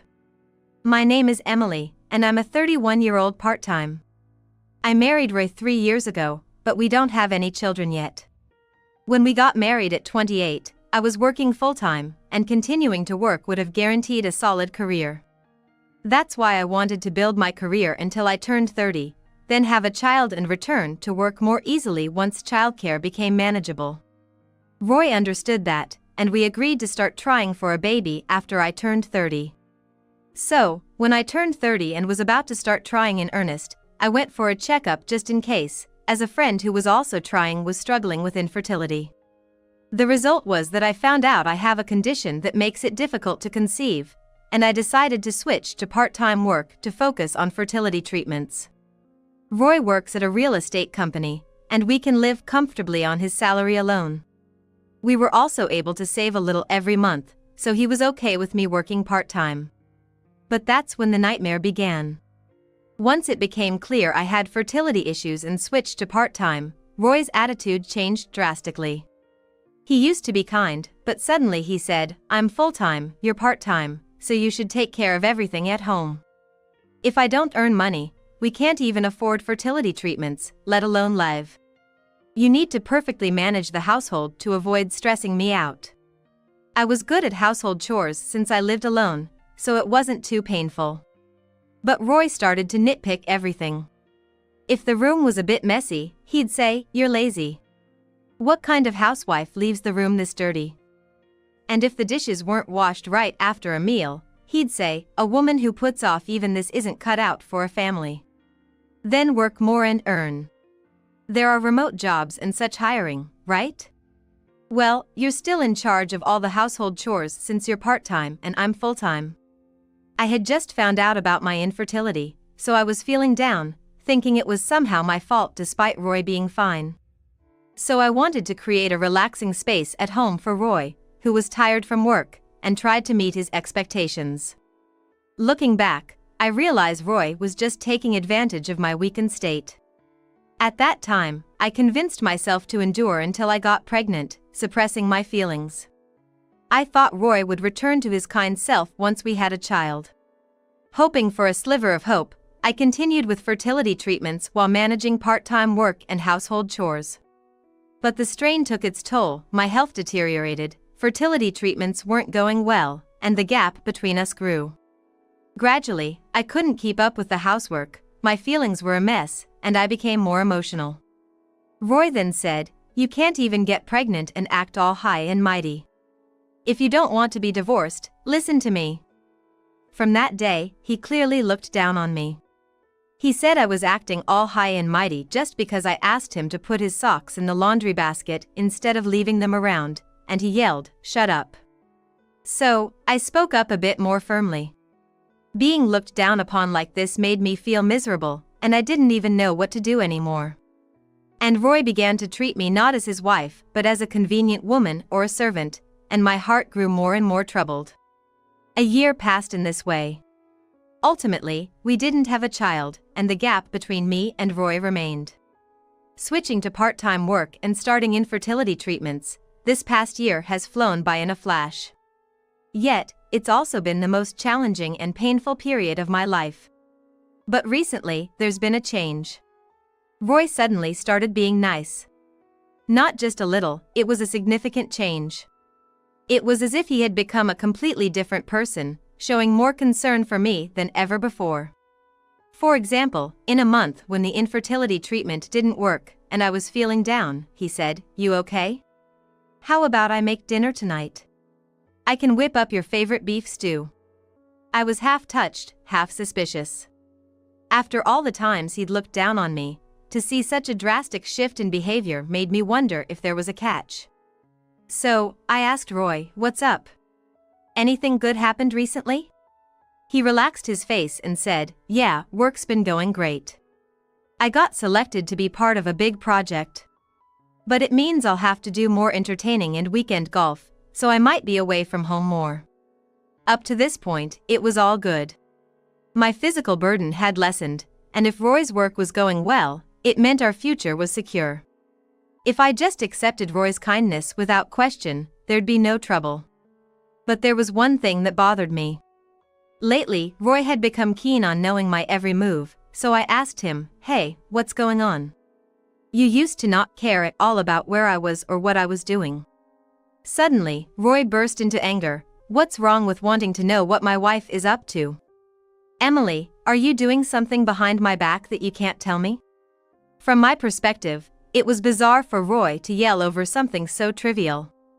It seemed more like he was hiding something from me and was being overly nice to cover it up. A friend who had recently divorced told me how her husband started acting nicer just before his affair came out. That's why I started suspecting Roy of having an affair and began to closely monitor his movements as much as he did mine. Then I noticed a pattern. Roy would only go out on Tuesdays, and every second Sunday, he went golfing. On days other than those, if I asked casually where he went, he'd answer normally. But on those specific days, if I asked, he'd snap, "Geez, stop nagging me. It's annoying, you know." It was all too suspicious. I grew more convinced that Roy might be cheating and decided it was time to take serious action. A few weeks later, worn out from the ongoing covert battle with Roy, I needed a break and went on a little trip. It was about a 20-minute drive from our home, but I'd been wanting to check out this cafe that had just opened. I'd heard there might be a line, but I didn't mind waiting, so I went alone and waited for my turn. That's when I ran into my sister-in-law. She's 2 years younger than me, 29, works as a kindergarten teacher, and is bright and kind. She looks up to me like a real sister, and I dote on her like she's my actual sister. When I called out to her, she looked startled and scanned me from head to toe. She usually wouldn't do something like that, so her strange behavior had me tilting my head. "What's up?" At my voice, she blinked rapidly as if snapping out of it and, after a moment of silence, returned to her usual cheerful self. "Let's have lunch together," she suggested, so we changed the reservation to 2 people and sat down together after waiting for a bit. Over lunch, she told me a shocking fact that left me speechless, unable to even eat. After lunch, though originally planning to go home, I changed my plans. I decided to go to my in-laws' house with my sister-in-law. Their house is about a 30-minute drive from our apartment, a place I usually don't stop by. My in-laws aren't exactly fond of me, or rather, they don't like me much, so apart from Christmas, we don't see each other, making this visit quite rare. From the cafe, it's just over a 10-minute drive to their house. My sister-in-law lives alone and usually contacts her mom when she's coming home. But today we decided to go without notifying her. Today is the second Sunday. Roy was supposed to be at his usual business golf, but for some reason, when we arrived at my in-laws' house, Roy's car was parked there. My sister-in-law unlocked the door for us, and we entered. Immediately, my mother-in-law appeared and asked, without hiding her displeasure, "Oh, why is Emily here?" Just the fact that a daughter-in-law stopped by warranted this attitude. I barely managed to suppress a sigh. Then, from deeper inside the house, I heard voices of a man and a woman, and Roy and a woman popped out. Roy momentarily grimaced, but the woman smiled brightly and said, "Nice to meet you. I'm Hannah, and I'll be Roy's wife from now on."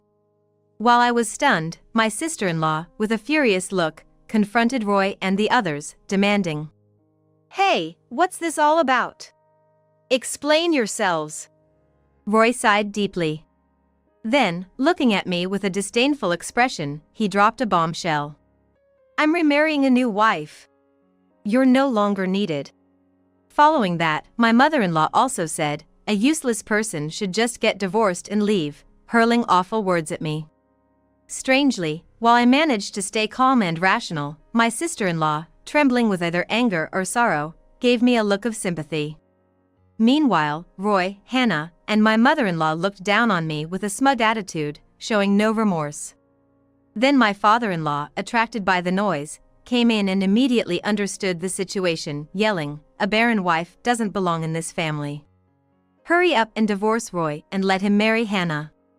"Dad," my sister-in-law shouted, trying to stop him, but I slowly raised my head. And that's when I signaled my counterattack. Seeing my expression, everyone but my sister-in-law froze. They probably thought I was hurt, about to cry from being looked down upon like this. Defying their expectations, I smiled broadly and said, "I'm already divorced, though? And about that woman."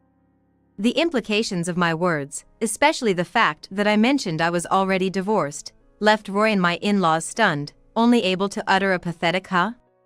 I wanted to expose Hannah's true identity right then and there. But instead, I sighed and said, Roy, do you remember the fuss a while ago? When you threatened to divorce me and prepared the divorce papers. Those papers were signed, so I did my part. We're not husband and wife anymore, without needing to be told. Roy, reminded of that incident, lost his earlier composure. Instead, he began looking around frantically, his unease palpable. A few days ago, Roy and I had a fight, and in a fit of rage, he signed the divorce papers and threatened me. The cause of the argument was trivial. I had simply asked him again where he goes every second Sunday. He always evaded the question, and I thought it was about time to get a straight answer. Roy, turning red, shouted in what's become a standard response, "You always ask that. Are you trying to control me? I'm not having it." I was merely asking where he was going, but his extreme reaction to my question about the second Sunday was absurd. Still, Roy kept ranting and stormed out of the house. I wondered where he had gone off to when he returned a while later with the divorce papers. He filled in his section in front of me, then pushed the papers at me, saying, "I can divorce you anytime I want." When I asked him if he really intended to divorce, he nodded emphatically. So, I secretly filled in my section too and kept the papers in my bag, ready to submit at any time. In a way, it was like a talisman. If anything happened, I could use these papers to dissolve our marital relationship, a magic piece of paper. And today, after running into my sister-in-law and hearing a shocking story, reaching my breaking point, I submitted the divorce papers before heading to my in-laws' house. Hearing this, Roy argued, "That was just a threat, I didn't mean it." But my sister-in-law retorted, "You signed it yourself saying you could divorce any time, that clearly shows intent," leaving him speechless again. Sarcastically, I said to Roy, "So, our marriage is pretty much in ruins. Happy now?" Roy was about to say something when his mother interjected with a smug look, "Oh, is that so? Well, we were expecting you to divorce anyway, so that's fine by us." It seemed like Roy's father shared the same sentiment, nodding in agreement. To my in-laws, my divorce from Roy was inevitable, so to them, it was more of a relief than anything else. Hannah, standing next to Roy with an annoying grin, seemed pleased with herself. Noticing this, Roy chuckled smugly, "Yeah, that means I can start my life with Hannah, the first step to our future together." It was disgusting. My sister-in-law looked frustrated, as if embarrassed by these four. To me, these clueless family members and Hannah were just too foolish to take seriously. Ignoring their triumphant looks, I pulled out my phone. Then, I showed Roy and the others a photo that clearly depicted Roy and Hannah in a compromising situation. Time-stamped and location tagged. I said to Roy, "I didn't file for divorce on a whim. I've been compiling evidence of your affair from the start," I declared, watching Roy swallow hard. Glancing at him, I added that I intended to demand alimony, right when Hannah burst into laughter. Frowning at Hannah, she blurted out, "So, you've been investigating me too? About that woman, guess you figured it out. I was gonna reveal that I'm pregnant. Too bad, Roy and his parents already knew and even let me stay here on purpose." My sister-in-law was shocked. When we met at the cafe, she had already been informed by Roy and my in-laws that we had divorced. The reason they gave her was shocking. They claimed I was terminally ill and had decided to break up with Roy, who had supposedly made a tearful decision.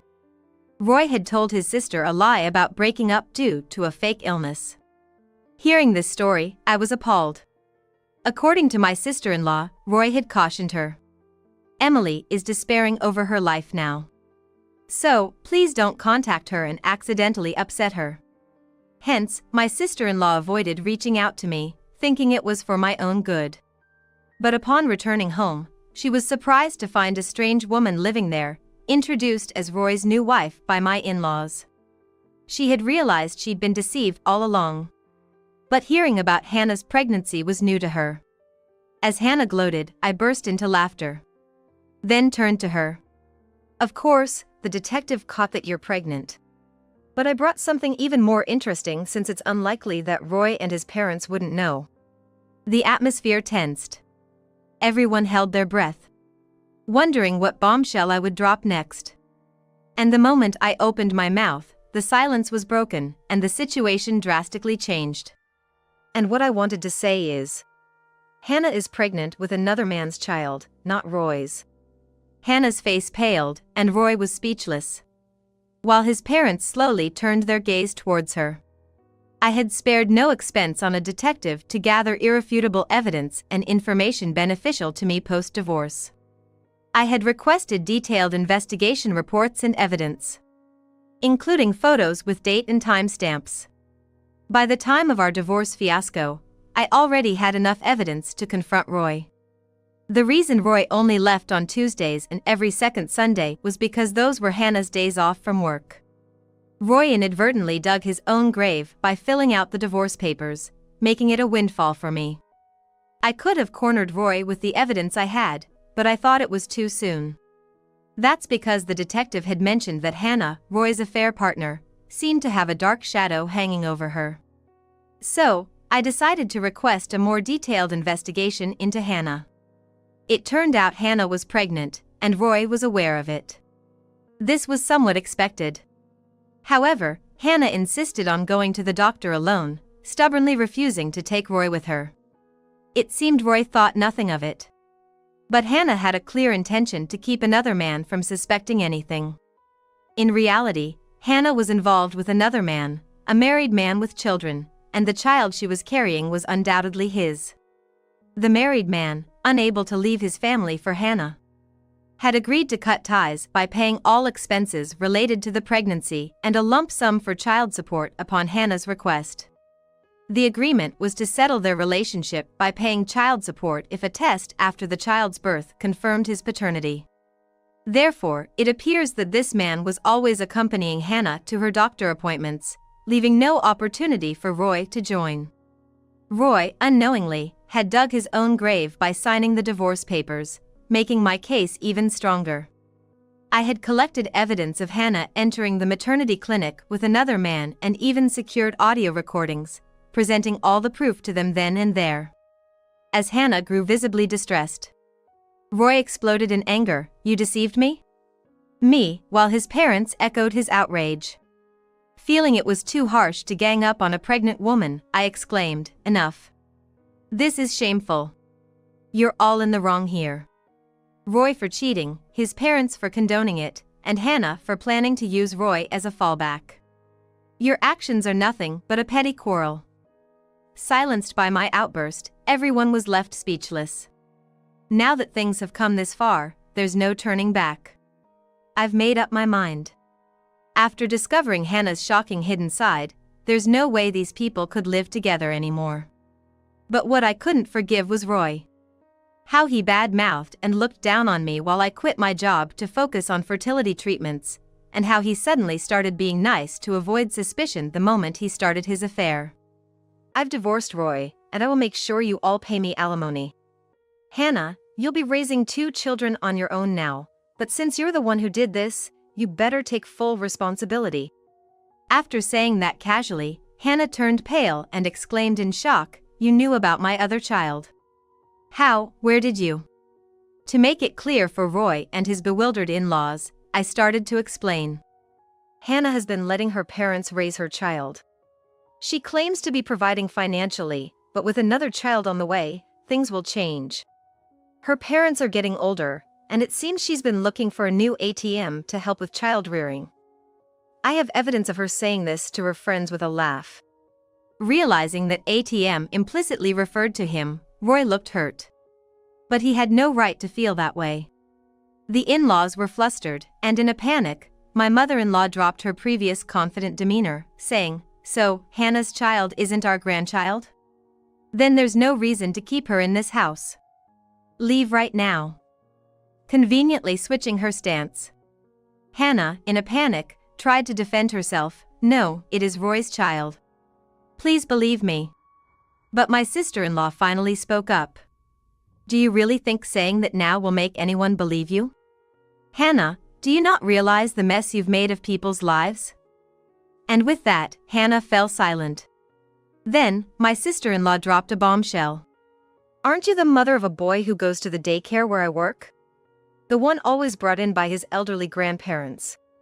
His name wouldn't happen to be Henry, would it? Hannah's eyes widened. She opened her mouth to respond but ended up closing it without saying anything. Her silence affirmed my sister-in-law's question.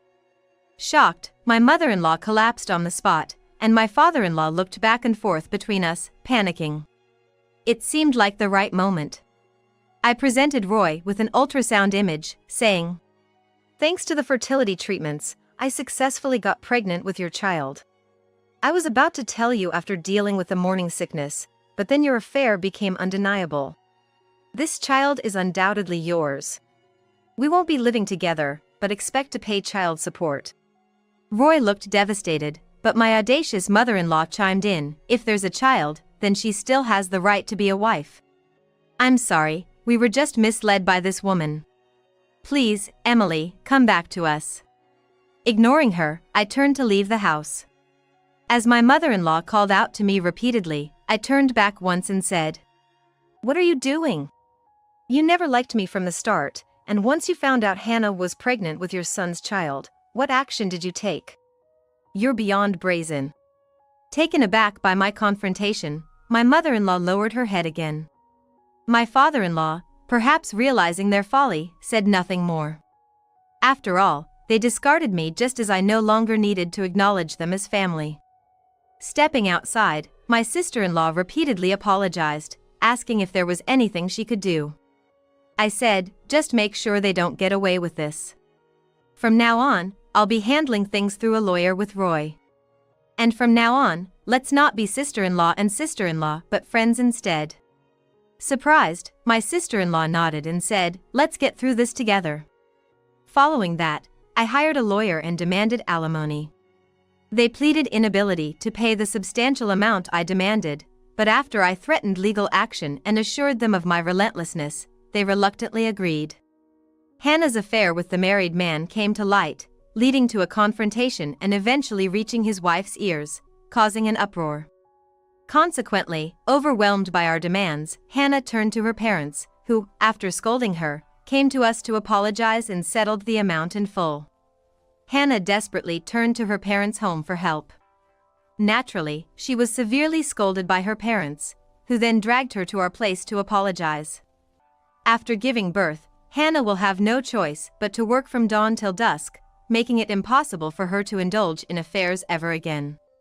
Despite being incredibly irresponsible, given she has children, Hannah is now under the strict financial control of her parents, unable to find any release for her stress. Having lived selfishly until now, I hope she lives for her children from here on out. On the other hand, Roy faced a disastrous fate as well. While it was good he paid me the alimony, he had to sell the family home to come up with the money. Now, he and his parents are huddled together, living in a cramped, run-down apartment. Although I agreed to allow him to pay child support in installments, as expected, there were defaults. He probably thought a little delay would be fine, based on whatever he read online. I had warned I would be relentless. I promptly took legal action for enforcement. This resulted in his company being notified, revealing his divorce and child support delinquency. His reasons for leaving work on time to spend time with Hannah while his wife was undergoing fertility treatments were also exposed, subjecting him to scorn. Eventually, he quit his job and took on debt to pay me the child support I demanded. Now, Roy is trapped in a lifetime of debt hell, with his parents also collapsing alongside him. Roy works solely for debt repayment, and his parents can no longer enjoy a graceful retirement but must return to work. Their irresponsible blaming of each other led to daily disputes, so much so that the police were called for disturbing the peace. Now, they seem to be working quietly to manage the debt, complaining all the while. Afterwards, I moved back in with my parents, apologizing and living with them for a while. Thanks to my parents' support post-delivery, things eventually got better, and my former employer even offered me my job back as a full-time employee. I also arranged for my daughter to be taken care of at the daycare where my sister-in-law works, which was a relief. Now, living away from my parents, I'm a mother raising my daughter alone, but I'm managing well thanks to the support and kind words from those around me. I've decided to cherish these invaluable connections and raise my precious daughter to be a fine person. Aren't you eating? I asked casually, and John looked down as if he were panicking. This place isn't exactly kid-friendly, after all. Everything Ken ordered seemed to be the kind of thing adults would enjoy. You must be hungry, huh? Let's grab something to eat on the way home. John nodded slightly at my words. During the checkout, the waitress chuckled as she looked at John. Not doing it today, huh? You usually do. This? She repeated a motion with her hand, flipping it from paper to rock several times. When I turned to look at John, he was trembling, holding his head. What's wrong, John? You look pale, are you okay? I was startled into silence. Hey, Anna! He looked up at me fearfully, and as I hugged him, I quickly grabbed our things and stood up. Let's go, John. And with that, we hurried out of the place. My name is Anna Turner, and I'm a 33-year-old working at an advertising agency. It's been 11 years since I graduated from college and joined this company. I've gotten used to the work over the years, and I've started to find it fulfilling. Though the job is busy, my income has increased accordingly. I think I'm doing better than others my age. Being in a male-dominated environment, I sometimes feel unwelcome. When someone says, if you keep working like this, you'll never find a husband, it irks me. It's none of their business. I've never been particularly keen on getting married. I've always thought if it happens, it happens. That's when I met Ken. Ken, a client liaison, is also 33, just like me.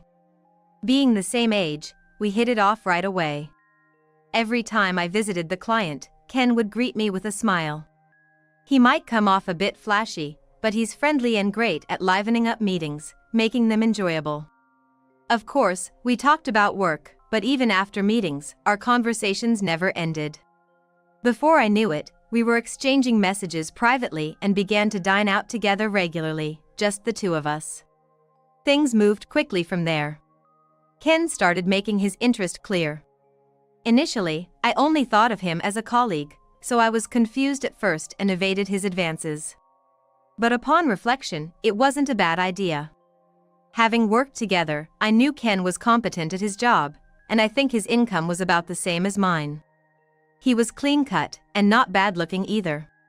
Most importantly, I felt really comfortable around him. I didn't hesitate much before deciding to date him.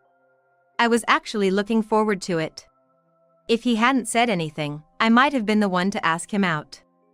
Our relationship progressed smoothly, and 6 months later, he proposed, and we decided to get married. But then, an incredible problem arose. You're kidding, right? Come on, don't make such a scary face.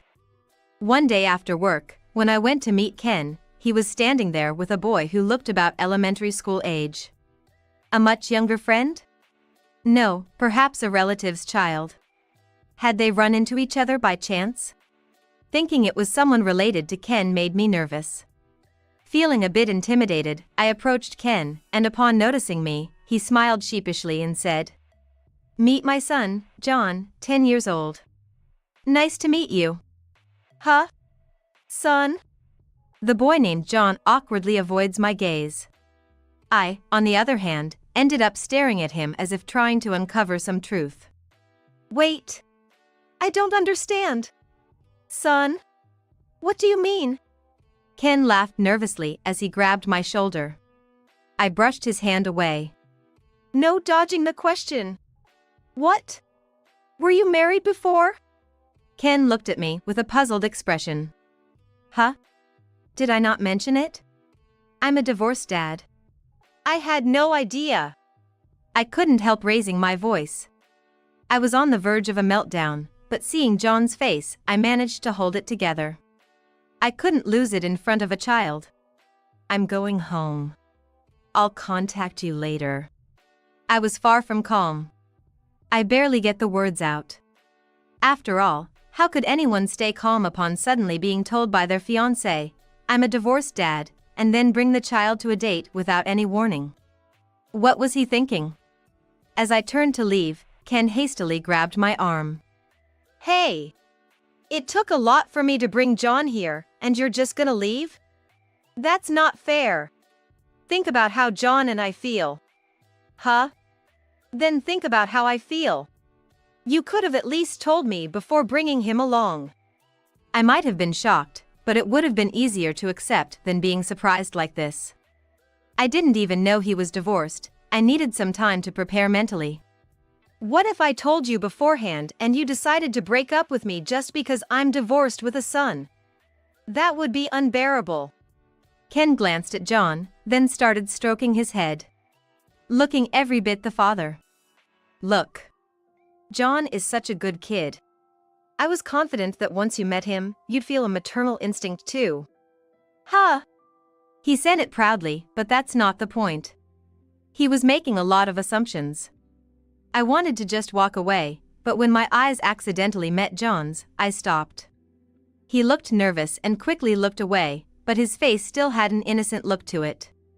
John isn't to blame, but if I walked away and he felt responsible for that, what then? 10 years old. An age where he can understand things to some extent. I wouldn't want him to think he's a burden to his father's marriage. In the end, the three of us ended up having dinner together at a restaurant. Indeed, just as Ken said, John was a very good kid. In fact, he was so well behaved it felt almost unnatural. He would eat quietly during. Ken would talk to him, and he'd respond, but he wouldn't initiate conversation. Is it normal for a 10-year-old to be this calm? It was his first time meeting his father's partner. It wouldn't have been strange if he harbored negative feelings towards me. But I couldn't sense any emotions from John at all. It was as if he had given up on everything. Having met him, I couldn't stop thinking about it. Later, when I met with Ken alone, I asked him, Hey, has John always been like this? Mature for his age, or should I say quiet? John? Ken seemed pleased that I was interested in John. Oh. You're curious, huh? Yeah, I mean, he's gonna be our son if we get married, right? Despite feeling betrayed by him keeping his divorced single dad status a secret, I couldn't bring myself to break up with this carefree man. His demeanor was comforting. I had never met someone as easygoing as Ken. So? What about it? Was he nervous around me? Nah, that's just how John is. He used to be a bit louder, I guess. Mireille used to scold him a lot. Mireille, his ex-wife's name, perhaps? Come to think of it, I still know nothing about Ken's previous marriage. He is so open. I wonder if it's okay to ask. Hey, you don't have to answer if you don't want to, but what was your ex-wife like? I asked carefully, and Ken didn't hesitate to tell me. She's 2 years older than me. Just looking at her, she's pretty. Really beautiful, but man, her personality is tough. No matter how much I earned, it was never enough for her. Huh. If he's praising her looks that much, she must be quite a beauty. As someone who's not very confident in my appearance, it kinda bothers me. Maybe sensing my unease, Ken hugged me from behind. Don't worry. You're my best partner. Yeah. I just can't dislike him. He always knows what to say. Besides, having a divorce and a child isn't like he cheated or anything. It just never came up before. Maybe him telling me before we got married actually shows he's sincere. I convinced myself to believe that. After that, I met with John several times. He was just as quiet as the first time we met. Getting married means considering important matters. I hoped he would get used to me, but what if his quietness was because he disliked me?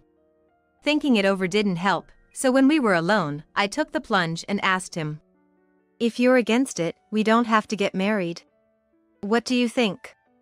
I wondered if it was right to ask a 10-year-old, but I didn't want to marry without knowing his true feelings. John hesitantly answered, making my heart race. I don't mind. I'm just shy. That's a relief. And a few weeks later, we got married. Not exactly a honeymoon phase, but the start of a new family life. I was anxious. Sure, Ken is one thing, but what about John? Is he okay with me? To him, I'm practically a stranger, a stepmom. I hope we can get along, but even I haven't fully grasped suddenly having a 10-year-old son. John, at 10, must be even more anxious. I hope to alleviate any anxiety and get along well.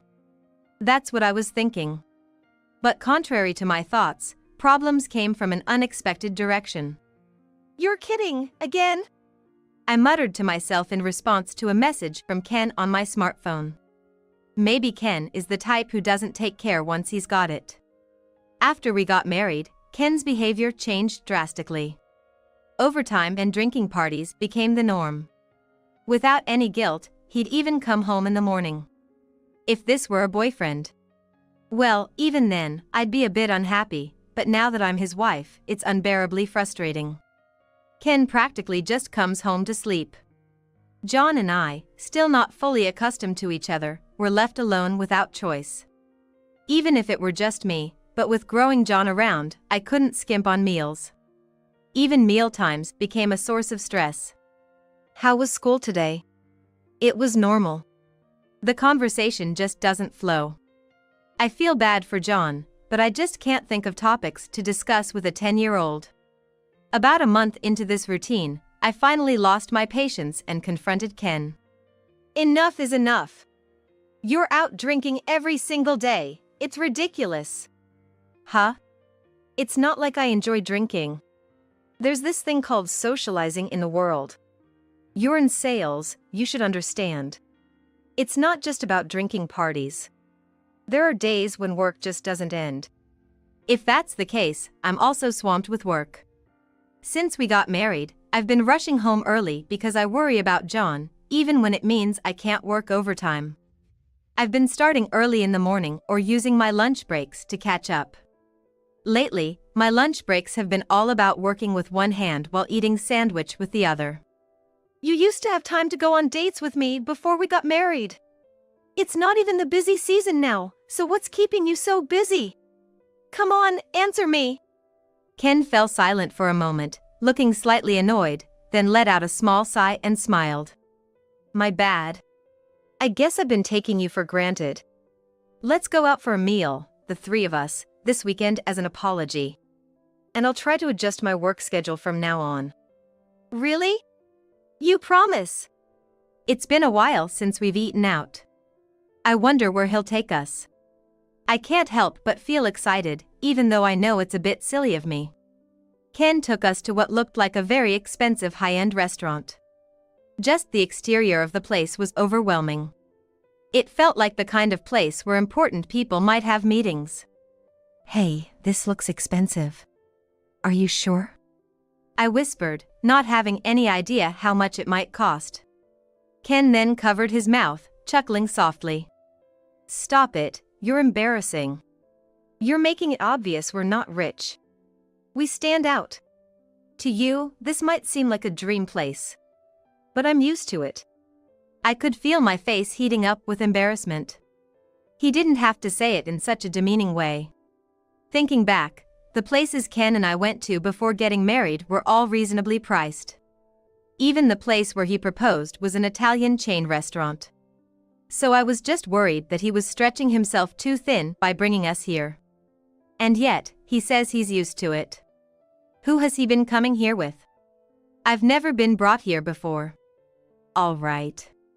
I muttered an apology, following a waitress and Ken. Right this way. The smiling waitress led us to a private room, as was to be expected. This, and include the usual. Ken ordered with ease, as if he'd done it many times before. It looked like a place that could be used for entertaining clients, so maybe he's been here for work a few times. It would be a waste to sulk after being brought here, especially to such a high-end place that I might not get to visit again. I've got to enjoy it. Indeed, every dish that came out was delicious. Eat up, so you have no regrets. Ken was in a good mood, drinking his alcohol. He glanced at me and ostentatiously lifted his glass. If only you could drink too. Indeed, it's a shame. I've tried alcohol a few times after turning 21, but it seems I just don't have the constitution for it. It's not that I can't drink, I just don't enjoy it. Plus, alcoholic beverages are generally expensive. If I'm going to spend the same amount of money, I'd rather have juice or water. Since realizing this, I've stopped drinking alcohol, both privately and at work. Watching Ken now, I do feel a bit envious of how well he seems to enjoy his drinks, but I'm sure I wouldn't find it as tasty even if I tried the same. Just a sip? The expensive stuff is good. I'll pass. Missing out on this, you're really losing out on life. His drunken banter is irritating. Wasn't today supposed to be an apology? To blow off the bad feelings, I gulped down my ginger ale when a concerned voice came from beside me. Are you okay? John was looking at me with furrowed brows. Maybe my irritation showed on my face. It's embarrassing to have worried about him. I'm fine, really. Thank you. I waved my hands dismissively and then realized something. John hadn't touched his food at all. Aren't you eating? I asked casually, and John looked down as if panicked. This place certainly isn't kid-friendly. Everything Ken ordered was more suited to adult tastes. If only they had French fries or burger, something that appeals to everyone, but of course, there was none to be found. You must be hungry, huh? Let's grab something to eat on the way home. John nodded slightly at my words. I felt relieved to get a response. Looking at Ken, he had just finished the last of his drink in his glass. With all the food on the table eaten, it was about time to head home, so as not to keep John waiting. Ken, that was delicious. Thank you. When I hinted at leaving, Ken seemed to get the message and placed his empty glass on the table. Then, shall we head home? Yeah. As we stood up to leave, Ken suddenly exclaimed, "Oh." What's wrong? I saw someone I know at the entrance. I'll just go say hi, so please settle the bill with this. Got it. As I called the waitress over and paid the bill with the wallet Ken handed me, she chuckled at John. Not doing it today, huh? You usually do. This? The waitress gestured with her palm towards us, flipping it between rock and paper. Was it a goodbye gesture? John isn't close with me, has such a cute interaction with the waitress. It's a bit frustrating. After taking the payment, the waitress said, "Please wait a moment," and left the room. So, John, you've been here a few times, huh? As I turned back to John, he was trembling, holding his head. What's wrong, John? You look pale, are you okay? I caught myself mid-sentence. What the waitress did earlier wasn't a goodbye gesture. Hey, Anna! As John looked up at me fearfully, I quickly grabbed our things and stood up. Let's go, John. We hurried out of the room, intending to leave before Ken returned. However, as we approached the exit, I spotted Ken near the entrance. This way, he'd notice us while we were collecting our jackets. We have no choice. We gave up on our jackets and ran through the courtyard, over the fence, and escaped from the restaurant. After walking for a while, we managed to catch a taxi and dashed into a nearby hotel. Throughout the escape, John was silent. I bought some water and handed it to John. As we sat down and he drank water, the stiffness in John's face finally seemed to relax a bit. Are you okay now? Feeling better? Yes. That's when I brought up something I had been curious about. That thing the waitress did earlier, it was a hand signal, right? John slowly nodded. From an open hand to bending the thumb and then covering it to make a fist. At first glance, it just looks like changing from an open hand to a fist, but in reality, this gesture means "please help me." So, it meant that John, when coming to the restaurant with Ken, for some reason, relied not on his father Ken but on a stranger, the waitress. This suggests that maybe Ken was causing John some kind of harm. That's why I decided to flee the restaurant with him at that moment. Could it be that Ken did something to you? No. I wasn't harmed by anyone. Then who? After squeezing his eyes shut and taking a deep breath, John slowly started to explain. The truth is, The story John told me was far beyond anything I had imagined. To think that Ken could be that kind of person. I'm sorry. My dad caused trouble, even though you're so kind. The sight of a 10-year-old apologizing on behalf of his father was heartbreakingly sad. At the same time, I felt a surge of anger towards Ken. Either way, we can't let this go on. John and I began to plan what to do next. During our conversation, Ken called several times. We still have more to talk about, but it looks like we should head home soon. After paying the fee, we left the hotel without staying. What were you guys doing?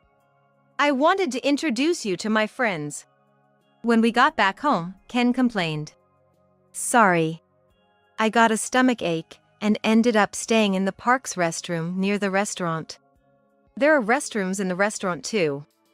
Well, you know, it's embarrassing in such a fancy place. Fine. Whatever.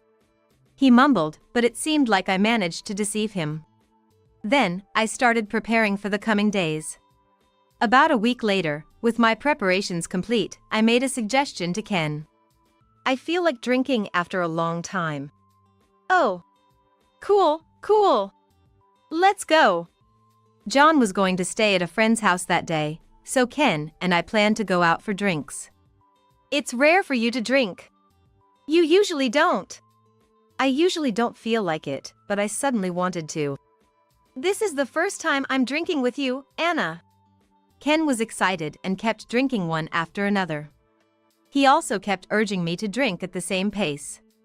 Are you sure you can handle all this? Don't worry. If Anna passes out, I'll take care of you. And if you pass out, Ken, I'll take care of you. We continued to drink, teasing each other. A few hours later, we were at home. Lying on the bed, Ken, who had been snoring loudly, slowly opened his eyes and exclaimed. What? Where am I? Good morning. I greeted Ken with a smile as he woke up surprised. This is our house. Our home? But you were drinking with me and… Yes, and then you passed out first. Ken muttered something under his breath. Clearly not satisfied. Did I walk to the bed myself? No. I just happened to ask a friend of yours who was passing by to help bring you home. Ken's face tightened slightly. Is that so? Good timing then. I owe them one. I'll have to thank them. Oh, you know who your friend is without me even mentioning a name? Ken looked as if he wished he hadn't said that. Clearly flustered. No, well, I can guess who it might be since I often go out drinking with them. I see. For a moment there I thought. Thought what? Don't beat around the bush, just spit it out. By now, Ken's lips were quivering, and he had gone pale. The confidence he had the night before was gone. He knew his plan had failed. And now, he was wondering how much I knew. Unfortunately for him, the answer is everything. I know everything. Everything? He is easy to understand. His voice cracked. I exhaled through my nose and stated firmly. That you're a serial marriage scammer. What are you talking about? Ken's face went from pale to white, forcing a dry laugh. Marriage scam? What do you mean? We're legitimately married. We're a real family, right? Yes, we're married. Technically. But this marriage is just another one of your divorce plan schemes, isn't it? Before we got married, I was shocked to learn that Ken had been divorced and had a child. But an even more astonishing truth awaited me. It turned out that Ken wasn't just divorced once, but 4 times. Divorced 4 times. Ah, but rather, it's impressive that you managed to get married 4 times. Must have been to people like me who are easy to deceive. Wait, hold on. What are you talking about? Oh, don't know? Drink so much you lost your memory, perhaps? I laughed mockingly, and Ken shouted that. That's it. You can't drink, right? Why am I the one who passed out first? I get it, you used some sneaky trick. Cheater. Liar. Ken glared at me. I glared right back. Unlike you, I haven't used any underhanded tactics, nor have I lied. But you can't drink. That's where he's mistaken. I've never once said I can't drink. It's not that I can't drink. I choose not to. Ken frowned and tilted his head. That's just an excuse, right? Pretending to be strong despite being weak to alcohol. Weak to alcohol? Who? What? I pulled out a can of beer from the fridge, popped it open, and downed it in one go. It's the opposite. I'm too strong for alcohol. It's like juice to me. I can't get drunk no matter how much I drink. Ken's mouth fell open in shock. Too bad. That's why your plan with your friends failed miserably. Ugh. Ken's eyes darted around. I told you, I know everything. His methods were insidiously terrible. The pattern was clear. Marry a woman who earns a decent amount and is supposedly weak to alcohol. Then create some pretext to take her to a fancy restaurant. That place, it's a familiar high-end restaurant you've visited multiple times, right? The waitress mentioned it. You always bring a colleague who loves to drink, asking for dishes and desserts to include alcohol. At that time, the waitress thought I was just one of Ken's colleagues, not his wife. And you specifically requested that the cooking methods not allow too much alcohol to evaporate. Why? No, it's just that, I was trying to let her know how good the drink is, Ken started to fumble with his words, making excuses. Even now, he's trying to wriggle his way out of the situation. No, that's not it. You wanted your intoxicated wife to cheat in her drunken state, right? It was a despicable scheme to get friends to hit on his drunk wife, creating the illusion of infidelity. That night, after we drank for a while, one of Ken's friends happened to pass by. Surprised to find Ken out cold, not me. After confronting Ken's friend, it turned out there was no actual infidelity. But compromising photos were taken, and with the woman's memory hazy from drinking, everyone struggles to outright deny it. You used the fake infidelity and guilt you created to pressure your past wives into divorcing, all of whom paid up just as you asked. How vile. Ken glared at me spitefully but then smirked unexpectedly. But this time it's different, right? Nothing actually happened. As if he was claiming innocence because of that. I can't allow that to happen. That's right, this time you just got too drunk. Ken's lips curled slightly at my words. See? All right. I'll change my ways. I've realized you're the only one for me. There's Mireille. Huh? I repeated her name so Ken could hear clearly. Mireille. Your ex-wife, who still has a close relationship with you, your partner in marriage fraud. Why would you? Don't make me say it again, all right? I told you, I know everything. John had told me. Mom and Dad, they seem to meet every day. They don't have a bad relationship. Then why? I don't know, but they both said it was for money. The reason for their divorce remains unclear. Being a single parent does come with more support, but would someone divorce just for that? I wonder how much trouble John went through because of it. Even a 10-year-old child understood that his father was up to no good. That's why he sought help through hand signals from the waitress. But the waitress, unaware of its meaning, couldn't grasp what John was going through, making my heart ache. So, this time I'll be the one who is asking from you. Huh? Why? After all the marriage fraud and cheating with your ex-wife, you think you can get away with it? Ken bit his lower lip in frustration. Ugh. Yes, and I'll be informing the police about your past wives too. I'm sure once they know the truth, none of them will ever forgive you. No way. Ken collapsed on the spot like an octopus. If only he really were an octopus. I'd have loved to slice him up and scatter him across the sea. Ken readily agreed to the divorce after that. Moreover, it turns out he might have a child with Mireille. She's been pressing him for a remarriage. But, is it really my child? He wondered, but I couldn't care less. If he doubted it, he shouldn't have engaged in such acts. It's just more evidence of his infidelity for me. The alimony was paid in a lump sum. Luckily, it was Ken's bonus month, which was a relief. Ken had hoped for installments, but that would mean staying connected. No way I'd want that. I blocked his number. Rumor has it Ken's currently in a tight spot. After being sued by his ex-wives, one of them stormed into his office to expose everything. It forced him to resign and left him unemployed. Ken sold everything of value and ended up moving into Mireille's place to scrape by. Initially, Mireille, who had been pushing for remarriage, refused after seeing Ken's current state and now fights with him daily, demanding he leave as soon as possible. It's strange, considering how close they seemed while engaging in wrongdoing together for years. Hearing these rumors, I decided it was time for a job change. The thought of being targeted for revenge by them, now at their lowest, was no joke. Luckily, I had been invited to join another company, which I gratefully accepted. The salary wasn't much different, but the earlier finishing time was a bonus.